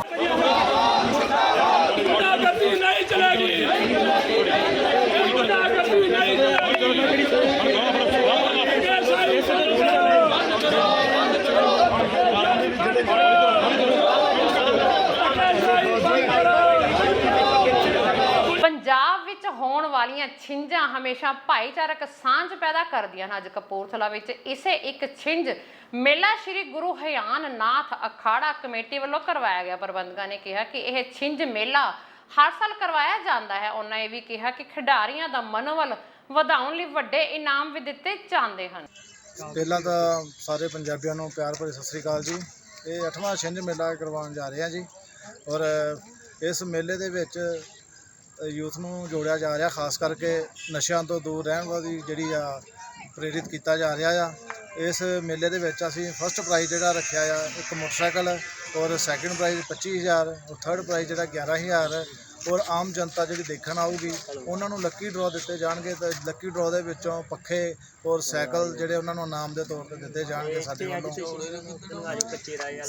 ਸ਼ਰਾਬ ਉਧਾਰ ਨਾ ਦੇਣ ਤੇ ਅਹਾਤੇ ਵਿੱਚ ਮਾਰਕੁੱਟ ਦਾ ਮਾਮਲਾ ਸਾਹਮਣੇ ਆਇਆ, ਜਿੱਥੇ ਇੱਕ ਬੱਚੇ ਤੱਕ ਨੂੰ ਬਖਸ਼ਿਆ ਨਹੀਂ ਗਿਆ ਤੇ ਉਸ ਤੇ ਗਰਮ ਤੇਲ ਪਾ ਦਿੱਤਾ ਗਿਆ ਤੇ ਬਜ਼ੁਰਗ ਦੀ ਪੱਗ ਤੱਕ ਉਤਾਰ ਦਿੱਤੀ ਗਈ ਤੇ ਕੁੱਟਮਾਰ ਵੀ ਕੀਤੀ। ਦੇਖਦੇ ਦੇਖਦੇ ਇਸ ਮਾਰਕੁੱਟ ਦਾ ਵੀਡੀਓ ਵਾਇਰਲ ਹੋ ਗਿਆ ਤੇ 3 ਦੋਸ਼ੀਆਂ ਖਿਲਾਫ ਧਾਰਾ 307 ਦਾ ਮਾਮਲਾ ਤਹਿਤ ਮੁਕੱਦਮਾ ਦਰਜ ਕਰਕੇ ਦੋਸ਼ੀਆਂ ਨੂੰ ਗ੍ਰਿਫਤਾਰ ਕਰਕੇ ਅਦਾਲਤ ਵਿੱਚ ਪੇਸ਼ ਕੀਤਾ ਗਿਆ। ਦਰਅਸਲ ਇਹਨਾਂ ਲੋਕਾਂ ਨੇ ਪਹਿਲਾਂ ਸ਼ਰਾਬ ਦੇ 4400 ਰੁਪਏ ਦੇਣੇ ਸਨ, ਜਦਕਿ ਮਾਲਕ ਨੇ ਪੈਸੇ ਮੰਗੇ ਤਾਂ ਹੰਗਾਮਾ ਖੜਾ ਹੋ ਗਿਆ। ਜੋ ਵੀ ਆਪਣਾ ਇੰਜੋਏ ਕਰ ਰਹੇ ਸੀ ਤੇ ਇਹਨਾਂ ਦਾ ਇੱਕ ਬੰਦਾ ਆਇਆ ਮੈਨੂੰ ਕਹਿੰਦਾ ਵੀ ਦਾਰੂ ਉਧਾਰ ਦੇ। ਅੱਛਾ ਜੀ। ਇੱਕ ਬੋਤਲ ਦਾਰੂ ਉਧਾਰ ਚਾਹੀਦੀ ਹੈ। ਠੀਕ ਹੈ। ਮੈਂ ਕਿਹਾ ਜੀ ਚਲੋ ਇੱਕ ਬੋਤਲ ਤਾਂ ਦੇਤੀ। ਠੀਕ ਹੈ। 4400 ਰੁਪਇਆ ਇਹਨਾਂ ਦਾ ਪਹਿਲਾਂ ਰਹਿੰਦਾ ਸੀ, 1.5 ਸਾਲ ਪੁਰਾਣਾ। ਠੀਕ ਹੈ। 100 ਰੁਪਏ ਪਹਿਲਾਂ ਲੈਣੇ ਜੀ? ਹਾਂਜੀ, 4400 ਰੁਪਇਆ ਪਹਿਲਾਂ ਲੈਣਾ ਸੀ ਆਪਾਂ। ਠੀਕ ਹੈ। ਹਾਂਜੀ। ਉਸ ਤੋਂ ਬਾਅਦ ਇਹਨਾਂ ਦੇ ਕਹਿਣ ਤੇ ਇੱਕ ਬੰਦਾ ਇਹਨਾਂ ਦਾ ਹੋਰ ਆਇਆ, ਉਹ ਕਹਿੰਦਾ ਵੀ ਇੱਕ ਬੋਤਲ ਹੋਰ ਦੇ। ਇਹਨਾਂ ਨੂੰ ਮੈਂ ਕਿਹਾ, ਮੈਂ ਕਿਹਾ ਜੀ ਤੁਸੀਂ ਵੀ ਮੇਰੇ ਕੋਲ ਇੰਨੀ ਕਪੈਸਿਟੀ ਕੋਈ ਨਹੀਂ, ਮੈਂ ਆਪਣਾ ਸਮਾਨ ਸਵੇਰੇ ਨਗਦ ਲਿਆਉਣਾ ਸਾਰਾ, ਵੀ ਮੈਂ ਗਰੀਬ ਬੰਦਾ, ਮੇਰੇ ਤੋਂ ਇੰਨੀ ਹੋਣੀ ਬਣਨਾ ਕੰਮ ਵੀ ਨਹੀਂ ਦਿੱਤਾ ਜਾਣਾ ਵੀ ਤੁਸੀਂ ਮਾਫ ਕਰੋ। ਹੱਥ ਵੀ ਜੋੜੇ ਇਹਨਾਂ ਨੂੰ। ਇਹ ਉੱਠ ਕੇ ਇਹਨਾਂ ਨੇ ਪੀਤੀ ਹੋਈ ਡਰਿੰਕ ਕੀਤੀ ਹੋਈ ਸੀ, ਇਹ ਹੱਥੀ ਪੈ ਗਏ ਸਾਡੇ। ਕੀ ਕੁਝ ਨੁਕਸਾਨ ਕਰਿਆ ਤੁਹਾਡੇ? ਇਹਨਾਂ ਨੂੰ ਨੁਕਸਾਨ ਇੱਕ ਤੇ ਬਜ਼ੁਰਗ ਦੇ ਆਪਣੇ ਬਜ਼ੁਰਗ, ਪਹਿਲਾਂ ਤਾਂ ਇਹਨਾਂ ਨੇ ਮੈਨੂੰ ਖਿੱਚਿਆ, ਟੀ-ਸ਼ਰਟ ਫਾੜ ਕੇ ਮੇਰੇ ਘਸੁੰਨ ਮੁੱਕੀ ਕੀਤੀ। ਉਸ ਤੋਂ ਬਾਅਦ ਬਜ਼ੁਰਗ ਸਨ ਆਪਣੇ ਚਾਚਾ ਜੀ ਮੇਰੇ, ਉਹਨਾਂ ਦੇ ਕੇਸ ਫੜ ਕੇ ਪੱਗ ਤਾਰੀ, ਕੇਸ ਫੜ ਕੇ ਇਹਨਾਂ ਨੇ ਤੇਜ਼ ਧਾਰ ਝਾਰਨਾ ਹੁੰਦਾ ਜਿਹੜਾ ਗਰਮ ਤੇਲ 'ਚ, ਉਹਦੇ ਨਾਲ ਸਿਰ 'ਚ ਮਾਰੇ, ਕਮਰ 'ਚ ਮਾਰੇ ਬੱਚਾ ਜਿਹੜਾ ਸੀ। ਤੇ ਉਸ ਤੋਂ ਬਾਅਦ ਇਹਨਾਂ ਨੇ ਇੱਕ ਸਿਲੰਡਰ ਚੱਕ ਕੇ ਖਾਲੀ ਸਿਲੰਡਰ ਦੇ ਉੱਪਰ ਮਾਰਿਆ, ਉੱਥੇ ਅੱਗ ਲੱਗ ਗਈ ਭੱਠੀ ਦੇ। ਉਹ ਅਸੀਂ ਬੰਦ ਕੀਤਾ। ਬੰਦ ਕਰਨ ਤੋਂ ਬਾਅਦ ਜੀ ਇਹਨਾਂ ਨੇ ਆਪਣਾ ਜਾਂਦੇ ਵੀ ਜਦੋਂ ਖੜੇ ਸੀ, ਉਹ ਤੇਲ ਦੀ ਜਿਹੜੀ ਗਰਮ ਕੜਾਈ ਸੀ, ਉਹ ਇਹਨਾਂ ਨੇ ਉਹ ਆਪਣੇ ਬੱਚੇ ਸੀ ਪਿੱਛੇ, ਬੱਚਿਆਂ ਦੇ ਉੱਪਰ ਸਿੱਟ ਦਿੱਤੀ। ਉਹ ਅਚਾਨਕ ਬੱਚੇ ਨੂੰ ਖਿੱਚ ਲਿਆ ਗਿਆ ਜੀ, ਉਹਦੇ ਪੈਰ ਤੇ ਪਿਆ ਪਰ ਬਚਾਅ ਰਹਿ ਗਿਆ ਜੀ। ਇਹਨਾਂ ਨੇ ਆਪਣੇ ਵੱਲੋਂ ਕਸਰ ਨਹੀਂ ਛੱਡੀ। ਪੁਲਿਸ ਨੂੰ ਕੀ ਸ਼ਿਕਾਇਤ ਕਰਤੀ? ਪੁਲਿਸ ਨੂੰ ਬਿਆਨ ਲਿਖਾਤੇ? ਹਾਂਜੀ, ਪੁਲਿਸ ਨੂੰ ਬਿਆਨ ਲਿਖਾਤੇ ਜੀ, ਆਪਣੇ ਜੋ ਬਣਿਆ, ਜੋ ਹਰਕਤ ਹੋਈ ਉੱਥੇ ਸਾਡੇ ਨਾਲ।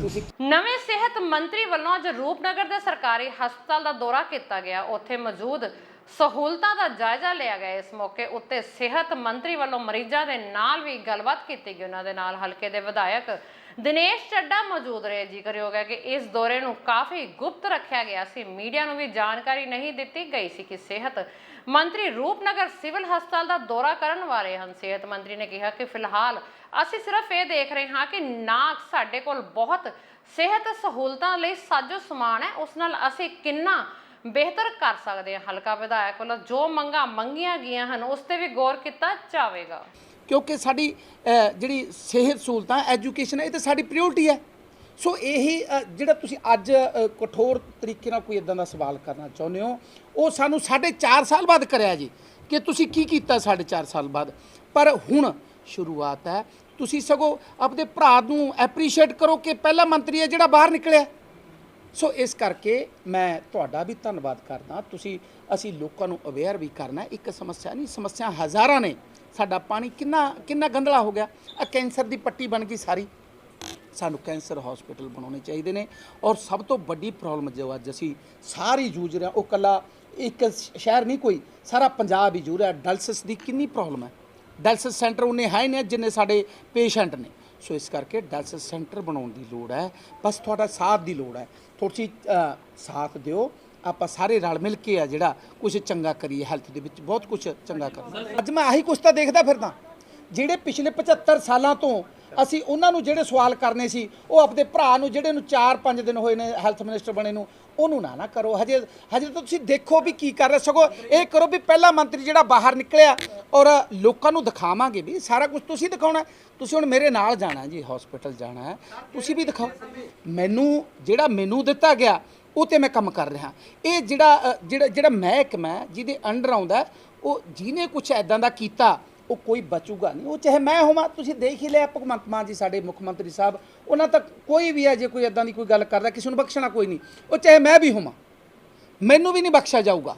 ਤਾਂ ਮੈਨੂੰ ਕਿਉਂ, ਮੈਂ ਕੋਈ ਡਾਕਟਰ ਥੋੜ੍ਹੀ ਹਾਂ, ਮੈਨੂੰ ਹੈਲਥ ਮਿਨਿਸਟਰ ਬਣਾਇਆ ਗਿਆ। ਸੋ ਕੁਝ ਦੇਖ ਕੇ ਮੈਨੂੰ ਹੈਲਥ ਮਿਨਿਸਟਰ ਬਣਾਇਆ, ਕਿਉਂਕਿ ਸਰਦਾਰ ਭਗਵੰਤ ਸਿੰਘ ਜੀ ਮਾਨ ਹੋਰਾਂ ਨੂੰ, ਅਰਵਿੰਦ ਕੇਜਰੀਵਾਲ ਜੀ ਹੋਰਾਂ ਨੂੰ ਮੇਰੇ ਤੇ ਭਰੋਸਾ ਹੈ ਕਿ ਬੰਦਾ ਤੁਰਨ ਫਿਰਨ ਵਾਲਾ, ਅੱਕਣ ਵਾਲਾ ਨਹੀਂ, ਥੱਕਣ ਵਾਲਾ ਨਹੀਂ, ਹਰ ਟਾਈਮ ਲੋਕਾਂ 'ਚ ਰਹਿਣ ਵਾਲਾ ਹੈ। ਤਾਂ ਫਿਰ ਇਸੇ ਕਰਕੇ ਮੈਨੂੰ ਜ਼ਿੰਮੇਵਾਰੀ ਜਿਹੜੀ ਅਸੀਂ ਸਾਰੇ ਕਰਾਂਗੇ 5 kg। ਅਸੀਂ 5 ਚੱਕੀ ਫਿਰੀ ਜਾਏ, ਕੋਈ ਹੋਰ ਬਿਮਾਰੀ ਆ ਜੇ ਫਿਰ ਅਸੀਂ ਉਹਨੂੰ ਛੱਡ ਦਾਂਗੇ। ਅਸੀਂ ਸਰ ਕੁਝ ਵੀ ਨਹੀਂ ਛੱਡਣਾ, ਸਾਰੇ ਹੀ ਕਰਾਂਗੇ। ਪਰ ਹਜੇ ਹੌਲੀ ਹੌਲੀ ਦੇਖੋ ਸਰ, ਹਜੇ ਦੇਖੋ, ਬਾਅਦ ਕਰੋ ਵੀ ਸਰਕਾਰ ਕੀ ਕਰ ਰਹੀ ਹੈ। ਥੋੜ੍ਹੇ ਜਿਹੇ ਤੁਸੀਂ ਦੇਖੋ, ਇੰਨੇ ਐਕਟਿਵ ਅਸੀਂ ਉਹ ਕਰ ਰਹੇ ਹਾਂ। ਮੈਨੂੰ 4 ਦਿਨ ਹੋਏ ਜੇ ਮਿਨਿਸਟਰੀ ਬਣੇ ਨੂੰ। ਸਿਵਲ ਸਰਜਨਸ ਦੀ ਮੀਟਿੰਗ ਹੋ ਗਈ, ਸਾਰੇ ਡਾਇਰੈਕਟਰ ਸਾਹਿਬਾਨ ਦੀ ਮੀਟਿੰਗ ਹੋ ਗਈ। ਹੁਣ ਮੈਂ ਬਾਹਰ ਨਿਕਲਿਆ, ਐਸਐਮਓ ਸਾਹਿਬ ਨੂੰ ਸਾਰਿਆਂ ਨੂੰ ਮਿਲ ਰਹਾਂਗੇ, ਕੁਝ ਉਹਨਾਂ ਨੂੰ ਵੀ ਆਖ ਰਹਾਂਗੇ। ਤੁਹਾਡੇ ਵੀ ਸਹਿਯੋਗ ਦੀ ਲੋੜ ਆ। ਦੇਖੋ, ਮੈਂ ਇੱਕ ਤੁਹਾਡੇ ਮਾਧਿਅਮ ਜਿਹੜੀ ਇੱਕ ਹੋਰ ਗੱਲ ਕਰਨੀ ਚਾਹੁੰਦਾ। ਫਿਰੋਜ਼ਪੁਰ 'ਚ ਅੱਜ ਐਕਸਾਈਜ਼ ਅਤੇ ਪੁਲਿਸ ਨੇ ਸਾਂਝੇ ਆਪਰੇਸ਼ਨ ਵਿੱਚ ਸਤਲੁਜ ਦਰਿਆ ਤੇ ਬਣੇ ਟਾਪੂਆਂ ਤੋਂ 8800 ਲੀਟਰ ਕੱਚੀ ਲਾਹਣ ਅਤੇ 400 ਬੋਤਲ ਨਜਾਇਜ਼ ਸ਼ਰਾਬ ਦੇ ਨਾਲ 4 ਲੋਹੇ ਦੇ ਡਰਮ, 4 ਤਰਪਾਲਾਂ, 4 ਅਲਮੀਨੀਅਮ ਦੇ ਭਾਂਡੇ ਬਰਾਮਦ ਕਰ ਲਾਹਣ ਨੂੰ ਮੌਕੇ ਤੇ ਸੁੱਕੀ ਥਾਂ ਉੱਤੇ ਹੀ ਰੋੜ ਦਿੱਤਾ ਗਿਆ ਤੇ ਥਾਣਾ ਸਦਰ ਵਿੱਚ ਅਣਪਛਾਤੇ ਬੰਦਿਆਂ ਤੇ ਮਾਮਲਾ ਦਰਜ ਕੀਤਾ ਗਿਆ। ਅੱਜ ਦੁਪਹਿਰੇ ਕਰੀਬ 12 ਵਜੇ ਦੇ ਕਰੀਬ ਸਾਡੇ ਮਾਨਯੋਗ ਏਸੀ ਐਕਸਾਈਜ਼ ਸ੍ਰੀ ਉਮੇਸ਼ ਭੰਡਾਰੀ ਦੇ ਦਿਸ਼ਾ ਨਿਰਦੇਸ਼ਾਂ ਅਨੁਸਾਰ ਫਿਰੋਜ਼ਪੁਰ ਸ਼ਹਿਰ ਦੇ ਈਆਈ ਸਰਦਾਰ ਇੰਦਰਪਾਲ ਸਿੰਘ ਹਰੇ ਸਮੇਤ ਮੇਰੇ ਨਾਲ ਸਾਡੇ ਐਕਸਾਈਜ਼ ਦੀ ਪੁਲਿਸ ਫੋਰਸ ਦੇ ਨਾਲ ਇੱਥੇ ਰੇਡ ਕੀਤੀ ਗਈ ਹੈ ਬੁੱਗਰ ਦੀ ਮੋਟਰ ਤੇ ਸਤਲੁਜ ਦਰਿਆ ਦੇ, ਜਿੱਥੋਂ ਕਰੀਬ ਸਾਨੂੰ 8800 ਲੀਟਰ ਲਾਹਣ ਜੋ ਕਿ ਡਿਸਟਰੋਏ ਕਰ ਦਿੱਤੀ ਗਈ ਹੈ ਸੁੱਕੀ ਜਗ੍ਹਾ ਤੇ, ਅਤੇ ਨਾਲ 400 ਬੋਤਲ ਨਜਾਇਜ਼ ਸ਼ਰਾਬ, 4 ਲੋਹੇ ਦੇ ਡਰਮ, 4 ਪਤੀਲੇ ਬਰਾਮਦ ਹੋਏ ਹਨ। ਦਾਰੂ ਵੀ ਡਿਸਟਰੋਏ ਕਰ ਦਿੱਤੀ ਗਈ ਨਜਾਇਜ਼ ਸ਼ਰਾਬ। ਧੰਨਵਾਦ ਜੀ। ਖੇਤੀਬਾੜੀ ਮੰਤਰੀ ਕੁਲਦੀਪ ਸਿੰਘ ਧਾਲੀਵਾਲ ਨੇ ਦੱਸਿਆ ਕਿ ਸਾਨੂੰ 2 ਦਿਨ ਪਹਿਲਾਂ ਹੀ ਮੁੱਖ ਮੰਤਰੀ ਦੇ ਜ਼ਰੀਏ ਪਤਾ ਲੱਗਿਆ ਕਿ ਕਿਸਾਨਾਂ ਦੀ ਨਰਮੇ ਦੀ ਫਸਲ ਤੇ ਕਿਸੇ ਗੁਲਾਬੀ ਸੁੰਡੀ ਨਾਲ ਹਮਲਾ ਹੋਇਆ ਤੇ ਨਾਲ ਹੀ ਚਿੱਟੇ ਮੱਛਰ ਨਾਲ, ਜਿਸ ਦਾ ਅੱਜ ਅਸੀਂ ਹਾਲ ਦੀ ਘਟਨਾਵਾਂ ਦੇਖਣ ਆਏ ਹਾਂ। ਮੁੱਖ ਮੰਤਰੀ ਭਗਵੰਤ ਮਾਨ ਜੀ ਦੀਆਂ ਹਦਾਇਤਾਂ ਹਨ ਕਿ ਨਰਮਾ ਪੱਟੀ ਦੇ ਕਿਸਾਨ ਦੇ ਨਰਮੇ ਨੂੰ ਅਸੀਂ ਖਰਾਬ ਨਹੀਂ ਜਾਣ ਦੇਵਾਂਗੇ। ਸਾਡੀ ਸਰਕਾਰ ਕਿਸਾਨਾਂ ਦੇ ਨਾਲ ਚਟਾਨ ਵਾਂਗ ਖੜੀ ਹੈ, ਕਿਸੇ ਵੀ ਕਿਸਾਨ ਦਾ ਨੁਕਸਾਨ ਨਹੀਂ ਹੋਣ ਦਿੱਤਾ ਜਾਵੇਗਾ। ਆਪਣੇ ਮਾਨਯੋਗ ਮੁੱਖ ਮੰਤਰੀ ਸਰਦਾਰ ਭਗਵੰਤ ਸਿੰਘ ਮਾਨ ਜੀ ਦੇ ਦਿਸ਼ਾ ਨਿਰਦੇਸ਼ਾਂ ਦੇ ਉੱਤੇ ਸਾਡੇ ਕੋਲ 2 ਦਿਨ ਪਹਿਲਾਂ ਹੀ ਸ਼ਿਕਾਇਤਾਂ ਆਈਆਂ ਕਿ ਮਤਲਬ ਜਿਹੜੀ ਗੁਲਾਬੀ ਸੁੰਡੀ ਆ ਨਰਮੇ ਤੇ ਉਹਦਾ ਵਾਰ ਸ਼ੁਰੂ ਹੋ ਗਿਆ। ਸੋ ਅੱਜ ਅਸੀਂ ਸਾਰੇ ਪੰਜਾਬ ਦੀਆਂ ਜਿਹੜੇ 6 ਜ਼ਿਲ੍ਹੇ ਆ ਕਾਟਨ ਵਾਲੇ, ਉਹਨਾਂ ਵਿੱਚ 37 ਟੀਮਾਂ ਜਿਹੜੀਆਂ ਲਾਈਆਂ ਐਗਰੀਕਲਚਰ ਡਿਪਾਰਟਮੈਂਟ ਦੀਆਂ। ਸਾਰੇ ਅਧਿਕਾਰੀ, ਸਾਡੇ ਡਾਇਰੈਕਟਰ, ਸਾਡੇ ਪ੍ਰਿੰਸੀਪਲ ਸੈਕਟਰੀ, ਸਾਡੇ ਜੁਆਇੰਟ ਡਾਇਰੈਕਟਰ, ਜਿੰਨਾ ਵੀ ਸਾਡੇ ਮਹਿਕਮੇ ਦੇ ਜਿੰਨੇ ਵੀ ਅਧਿਕਾਰੀ ਨੇ, ਸਾਰਿਆਂ ਨੂੰ ਇਹ ਜਿਹੜੇ 6 ਜ਼ਿਲ੍ਹੇ ਆ ਜਿੱਥੇ ਸਾਡੇ ਕਿਸਾਨ ਭਰਾ ਨਰਮੇ ਦੀ ਫਸਲ ਜਿਹੜੀ ਬੀਜਦੇ ਆ, ਨਰਮੇ ਦੇ ਇਸ ਗੁਲਾਬੀ ਸੁੰਡੀ ਤੇ ਵਾਈਟ ਜਿਹੜਾ ਹੁਣੇ ਹੀ ਤੁਸੀਂ ਦਿਖਾਇਆ ਕਿ ਚਿੱਟਾ ਮੱਛਰ ਜਿਹੜਾ ਉਹ ਜਿਹੜਾ ਬਹੁਤ ਜ਼ਿਆਦਾ ਆ ਗਿਆ, ਉਹਦੇ ਬਚਾਅ ਵਾਸਤੇ ਉਪਰਾਲੇ ਜਿਹੜੇ ਸ਼ੁਰੂ ਕੀਤੇ ਆ। ਤਾਂ ਹੀ ਮੈਂ ਖੁਦ ਅੱਜ ਮਤਲਬ ਆਇਆ। ਇਹ ਪਿੰਡ ਦੇ ਵਿੱਚ ਪਹਿਲਾਂ ਵੀ ਮਤਲਬ ਅੱਗੇ ਵੀ ਮਤਲਬ ਜਿਹੜਾ ਹਮਲਾ ਹੋ ਚੁੱਕਾ, ਕਦੀ ਕਿਸੇ ਮੱਖੀ ਦਾ ਹੋ ਜਾਂਦਾ, ਕਦੀ ਕਿਸੇ ਮੱਖੀ ਦਾ ਹੋ ਜਾਂਦਾ। ਸੋ ਅਸੀਂ ਮਾਨ ਸਾਹਿਬ ਦੀ ਸਰਕਾਰ ਦਾ ਉਪਰਾਲਾ ਕਿ ਪੰਜਾਬ ਦੇ ਜਿੰਨੇ ਵੀ ਇਹ ਨਰਮਾ ਬੈਲਟ ਵਾਲੇ ਲੋਕ ਨੇ, ਨਰਮਾ ਖੇਤੀ ਕਰਦੇ ਆ, ਕਿਸੇ ਦੀ ਵੀ ਖੇਤੀ ਨੂੰ ਖਰਾਬ ਨਹੀਂ ਹੋਣ ਦੇਣਾ।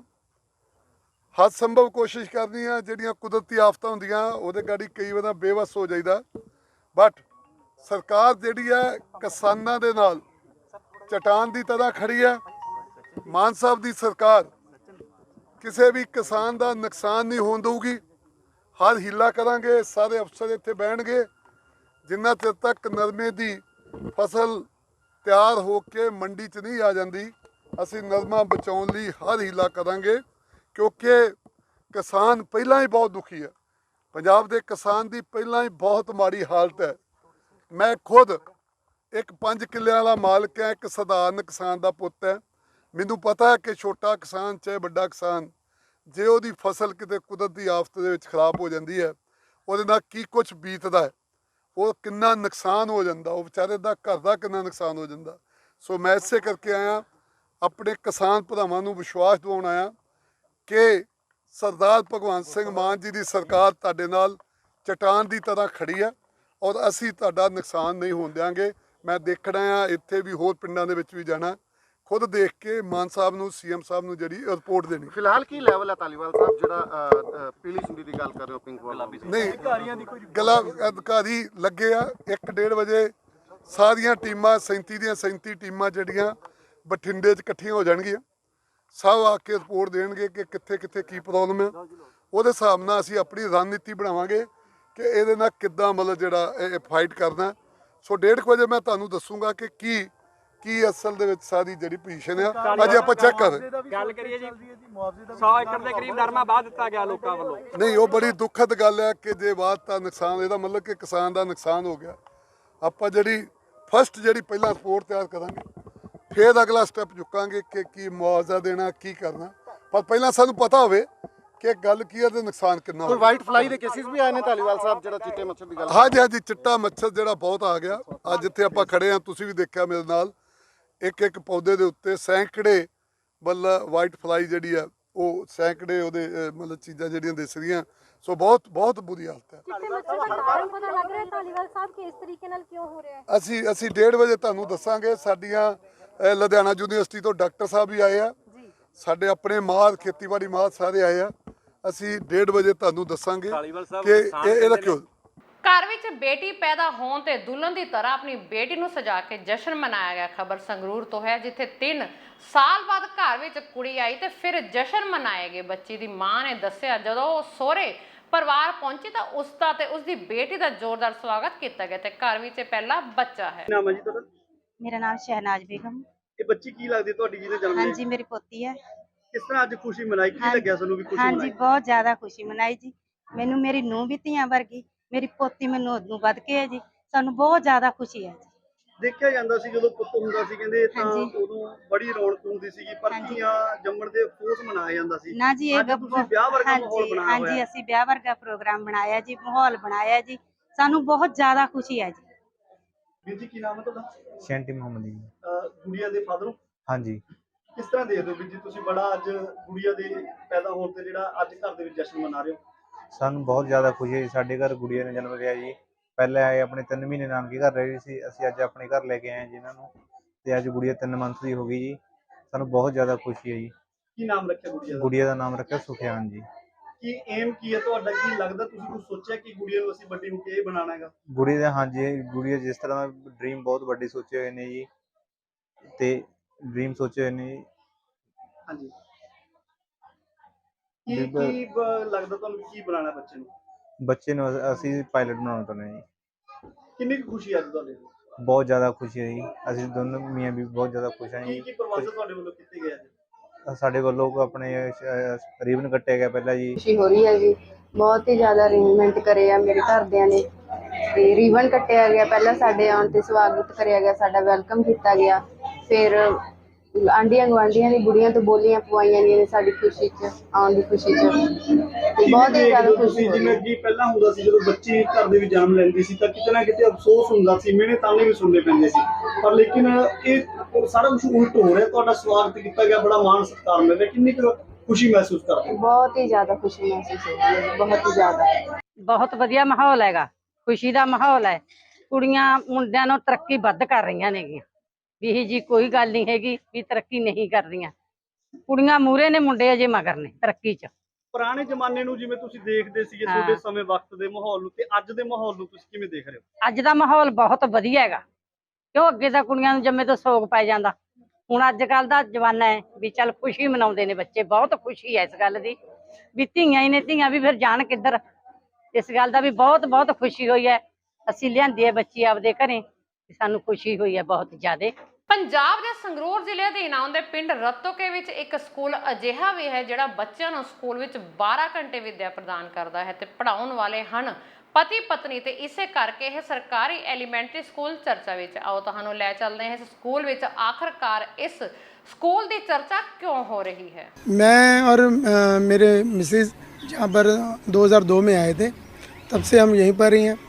स्कूल की टाइमिंग ऐसे है कि जैसे 8 से 2 होता है वो तो है ही है, उसके बाद आधे घंटे की ब्रेक होती है, उसके बाद हमारा जो एक्स्ट्रा करिकुलर एक्टिविटीज़ हैं वो चलती हैं। साथ में जो बच्चे कमज़ोर हैं पढ़ाई में, उसमें भी उनको मेहनत करवाई जाती है। शाम को 5 बजे तक हमारा चलता है पढ़ाई का और साथ साथ एक्टिविटीज़ का।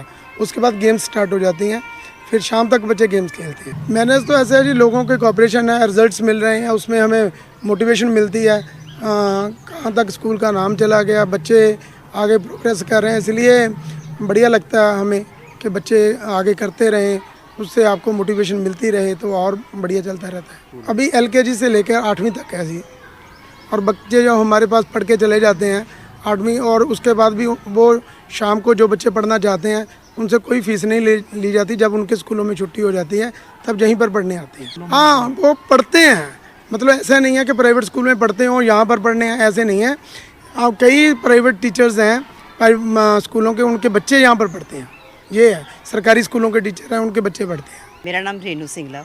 मोटिवेशन घर से ही मिलती है और सबसे ज़्यादा मोटिवेशन हमारे स्टूडेंट से मिलती है।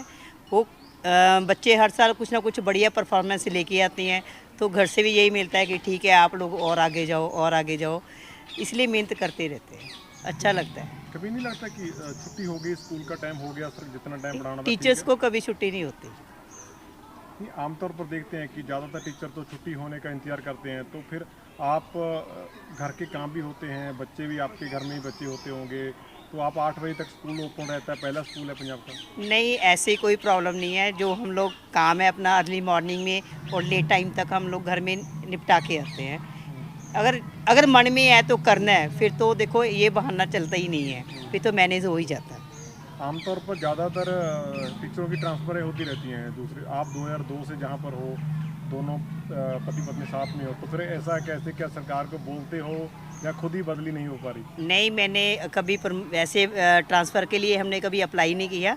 अभी लास्ट ईयर हमारी प्रमोशंस का आया था, मेरी हेड टीचर की पोस्ट आई थी, वो भी मैंने छोड़ दी है क्योंकि मैंने ये स्कूल नहीं छोड़ना है। घर भी आपने यही गांव में बना लिया? यस, ये भी घर में। कहाँ के रहने वाले हो आप? मैं वैसे मेरे मायके जो है वो समाना में है, मैं ससुराल मेरे मानसा में है, सर मानसा से ही है। अब मानसा छोड़कर हम यहीं पे आके हैं। तो अगर स्कूल की बात की जाए तो कितने अवार्ड स्कूल ले चुका है, जहाँ के बच्चे ले चुके हैं, जो अपने आप को खास बनाते हैं स्कूल को?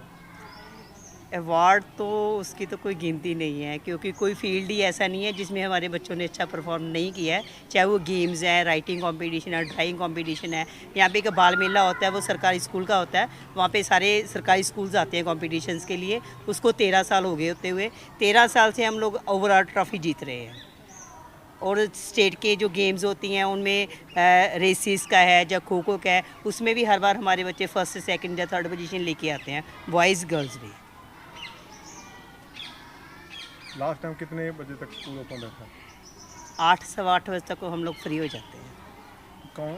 बाद में स्कूल टाइम के बाद कौन से बच्चे आते हैं, क्या होता है?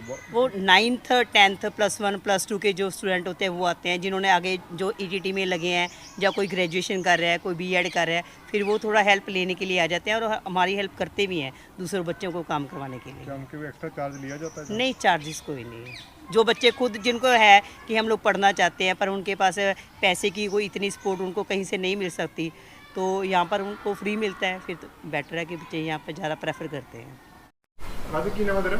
नवदीप कौर जी। नवदीप की कहना चाਹੁੰਦੇ ਸਕੂਲ ਬਾਰੇ, ਕਿਸ ਤਰ੍ਹਾਂ ਦੀ ਪੜ੍ਹਾਈ ਹੁੰਦੀ ਹੈ? ਮੇਰਾ ਸਕੂਲ ਬਹੁਤ ਵਧੀਆ, ਮੈਨੂੰ ਮਾਣ ਹੈ ਕਿ ਮੈਂ ਅਜਿਹੇ ਸਕੂਲ ਵਿੱਚ ਪੜ੍ਹਦੀ ਹਾਂ ਜਿੱਥੇ ਬਹੁਤ ਸਾਰੇ ਵਿਦਿਆਰਥੀ ਆਉਂਦੇ ਨੇ ਤੇ ਉੱਥੋਂ ਦੇ ਜਿਹੜੇ ਟੀਚਰ ਨੇ ਉਹ ਸਾਡੇ ਲਈ ਬਹੁਤ ਹੈਲਪਫੁਲ ਨੇ।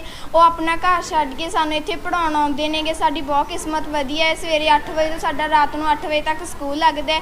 ਪਹਿਲਾਂ ਜਦੋਂ ਸਾਨੂੰ ਰਿਸੈਸ ਹੁੰਦੀ ਹੈ ਫਿਰ 2 ਵਜੇ ਛੁੱਟੀ ਹੋ ਜਾਂਦੀ ਹੈ। ਫਿਰ ਜਿਹੜੇ ਰੱਤੋਕੇ ਵਾਲੇ ਬੱਚੇ ਨੇ ਉਹ ਘਰ ਜਾ ਕੇ ਆਪਣੇ ਕੱਪੜੇ ਚੇਂਜ ਕਰਕੇ ਆਉਂਦੇ ਨੇ, ਨਾਲ ਚਾਹ ਪੀ ਕੇ ਆਉਂਦੇ ਨੇ ਤੇ ਕਈ ਬੱਚਿਆਂ ਦੇ ਪੇਰੈਂਟਸ ਵੀ ਸਕੂਲ ਵਿੱਚ ਚਾਹ ਪਿਆਉਣ ਆਉਂਦੇ ਨੇ ਤੇ ਬਾਅਦ ਵਿੱਚ ਫਿਰ ਅਸੀਂ ਦੁਬਾਰਾ ਸਕੂਲ 'ਚ ਆ ਜਾਂਦੇ ਹਾਂ। ਫਿਰ ਬਾਅਦ ਵਿੱਚ ਸਾਨੂੰ ਰੇਨੂ ਮੈਮ ਤੇ ਸੁਰਿੰਦਰ ਸਰ ਪੜ੍ਹਾਉਂਦੇ ਨੇ ਇੱਥੇ। ਜਿਹੜੀ ਕੋਈ ਸਾਨੂੰ ਨਹੀਂ ਚੀਜ਼ ਸਮਝ ਆਉਂਦੀ ਉਹ ਮੈਮ ਜਾਂ ਅਸੀਂ ਸਰ ਤੋਂ ਪੁੱਛ ਲੈਂਦੇ ਹਾਂ। ਬਾਅਦ ਵਿੱਚ ਫਿਰ ਸਾਡੀਆਂ ਗੇਮਸ ਹੁੰਦੀਆਂ ਨੇ, ਬਾਅਦ ਵਿੱਚ ਫਿਰ ਸਰ ਜੀ ਸਾਨੂੰ ਖੋ ਖੋ ਖਿਡਾਉਂਦੇ ਨੇਗੇ। ਮੈਨੂੰ ਮਾਣ ਹੈ ਐਵੇਂ ਦੇ ਸਕੂਲ ਤੇ ਕਿਸਮਤ ਵਾਲਿਆਂ ਨੂੰ ਐਵੇਂ ਦੇ ਸਕੂਲ ਮਿਲਦੇ ਨੇਗੇ। ਸਾਨੂੰ ਮਾਣ ਹੈ ਕਿ ਸਾਡਾ ਸਕੂਲ ਪੂਰੇ ਪੰਜਾਬ ਤੋਂ ਵੱਖਰਾ ਹੈ ਜੀ। ਬੀਤੇ ਦਿਨੀ ਲੁਧਿਆਣਾ ਦੇ ਲਾਡੋਵਾਲ ਟੋਲ ਪਲਾਜ਼ਾ ਤੇ ਦਾ ਗ੍ਰੇਟ ਖਲੀ ਦਾ ਟੋਲ ਪਲਾਜ਼ਾ ਦੇ ਕਰਮਚਾਰੀਆਂ ਨਾਲ ਪੰਗਾ ਹੋ ਗਿਆ ਸੀ। ਅੱਜ ਉਸ ਮਾਮਲੇ ਵਿੱਚ ਉਹ ਆਪਣੀ ਸ਼ਿਕਾਇਤ ਦਰਜ ਕਰਵਾਉਣ ਲਈ ਪੁਲਿਸ ਕਮਿਸ਼ਨਰ ਦੇ ਦਫ਼ਤਰ ਪਹੁੰਚੇ। ਪੱਤਰਕਾਰਾਂ ਦੇ ਨਾਲ ਗੱਲਬਾਤ ਕਰਦਿਆਂ ਖਲੀ ਨੇ ਕਿਹਾ ਕਿ ਜਲੰਧਰ ਤੋਂ ਕਰਨਾਲ ਜਾ ਰਹੇ ਸਹਿਣ ਤੋਂ ਟੋਲ ਪਲਾਜ਼ਾ ਤੇ ਕੁਝ ਲੋਕਾਂ ਨੇ ਜ਼ਬਰਦਸਤੀ ਫੋਟੋ ਖਿਚਵਾਉਣੀ ਚਾਹੀ। ਜਦੋਂ ਉਹਨਾਂ ਨੇ ਮਨਾ ਕੀਤਾ ਤਾਂ ਉਹ ਬਦਤਮੀਜ਼ੀ ਤੇ ਉਤਰ ਆਏ ਤੇ ਉਹਨਾਂ ਨੂੰ ਪਰਚੀ ਦੇ ਨਾਮ ਤੇ ਬਦਨਾਮ ਕਰਨ ਦੀ ਕੋਸ਼ਿਸ਼ ਕੀਤੀ ਗਈ। ਇਸ ਮਾਮਲੇ ਤੇ ACP ਸੁਮਿਤ ਸੂਦ ਨੇ ਕਿਹਾ ਕਿ ਇਸ ਮਾਮਲੇ ਦੀ ਜਾਂਚ ਕੀਤੀ ਜਾ ਰਹੀ ਹੈ। साहब के जी वो क्योंकि जो कल एक मिसबिहेव करा टूल टैक्स के मुलाजिम ने, वो एक बहुत ही मतलब कितना अवॉइड बंदा करे। मैं पहले तो सोचा, मैंने कहा छोड़ो कोई बात नहीं, मैंने कहा जो भी हो छोड़ो, मैंने कहा कोई नहीं, क्योंकि मैं नहीं चाहता था कि उनसे उनकी बात का रिएक्शन दूँ। पर लेकिन उसने जो सोशल मीडिया पे डाला, वो जैसे बोलते ना कि एक हीरो बनने के चक्कर पे किसी को गाली गलौज देना, मेरे को नहीं लगता कि ठीक है। मैंने कैसे कैसे कंट्रोल किया अपने आप को, कैसे कैसे कंट्रोल किया। जैसे उल्टी सीधी गालियाँ दे रहा था, अगर कोई दूसरा सेलिब्रिटी होता उसकी कोशिश शायद यही थी कि भाई ये मतलब एक गुस्से होए और हमारे पे कोई अटैक करे या गाली गलौज करे। आपने भी देखा था कि भाई मेरे मुंह से एक भी कोई गाली नहीं निकली। और ये कौन सी धमकी होगी कि अगर फ़ोटो नहीं खिंचाएंगे तो हम तेरे को जाने नहीं देंगे। तो वहाँ से हमारा विवाद शुरू हुआ है और मतलब उसी बात पे मतलब कि भाई तेरे को हम जाने नहीं देंगे या फ़ोटो खिंचाओ। ये कौन सी बदमाशी है? मैंने आपको वीडियो पे भी सुना था, तो ऐसे मतलब कि ब्लैकमेल क्यों कर रहे तुम, आपने देख रहे तो लड़ाई के लिए प्रवोक कर रहे थे। मैं घर से करनाल जा रहा था, जलंधर से करनाल जा रहा था मैं, ये सुबह 9 बजे की, अराउंड 9 बजे की। तो अभी आपने पुलिस को शिकायत दी है, तो क्या भरोसा मिला है? पुलिस को शिकायत दी है, अभी उन्होंने भरोसा दिलाया कि भी जो भी मतलब हम इनके खिलाफ कार्रवाई करेंगे। और देखने वाली बात यह है कि कब करते हैं, कैसे करते हैं, क्योंकि मतलब मैं चाहूँगा कि भी उनका जो टूल टैक्स वाले की कंपनी है, जो टूल टैक्स वाले है, जो उनका लाइसेंस कैंसिल हुए और ऐसे मुलाजिम को जो उनने मुलाजिम रखे, ऐसे मुलाजिम को सख्त सजा दे। आज एक कंप्लेंट दिलीप राणा जी, जो ग्रेट खली के नाम से जाने जाते हैं, उन्होंने एक कंप्लेंट दी है कमिश्नरेट में। तो वो जो कंप्लेंट है वो आगे मार्क की गई है फॉर इन्वेस्टिगेशंस। तो उसके आधार के ऊपर जो भी वीडियोग्राफी या जो भी वहाँ पे फुटेजेस अवेलेबल होंगी या जो भी एविडेंस वहाँ पे सामने आएगी, उसके आधार के ऊपर जो भी कानूनी कार्रवाई बनती है या जो भी कार्रवाई बनती है वो की जाए।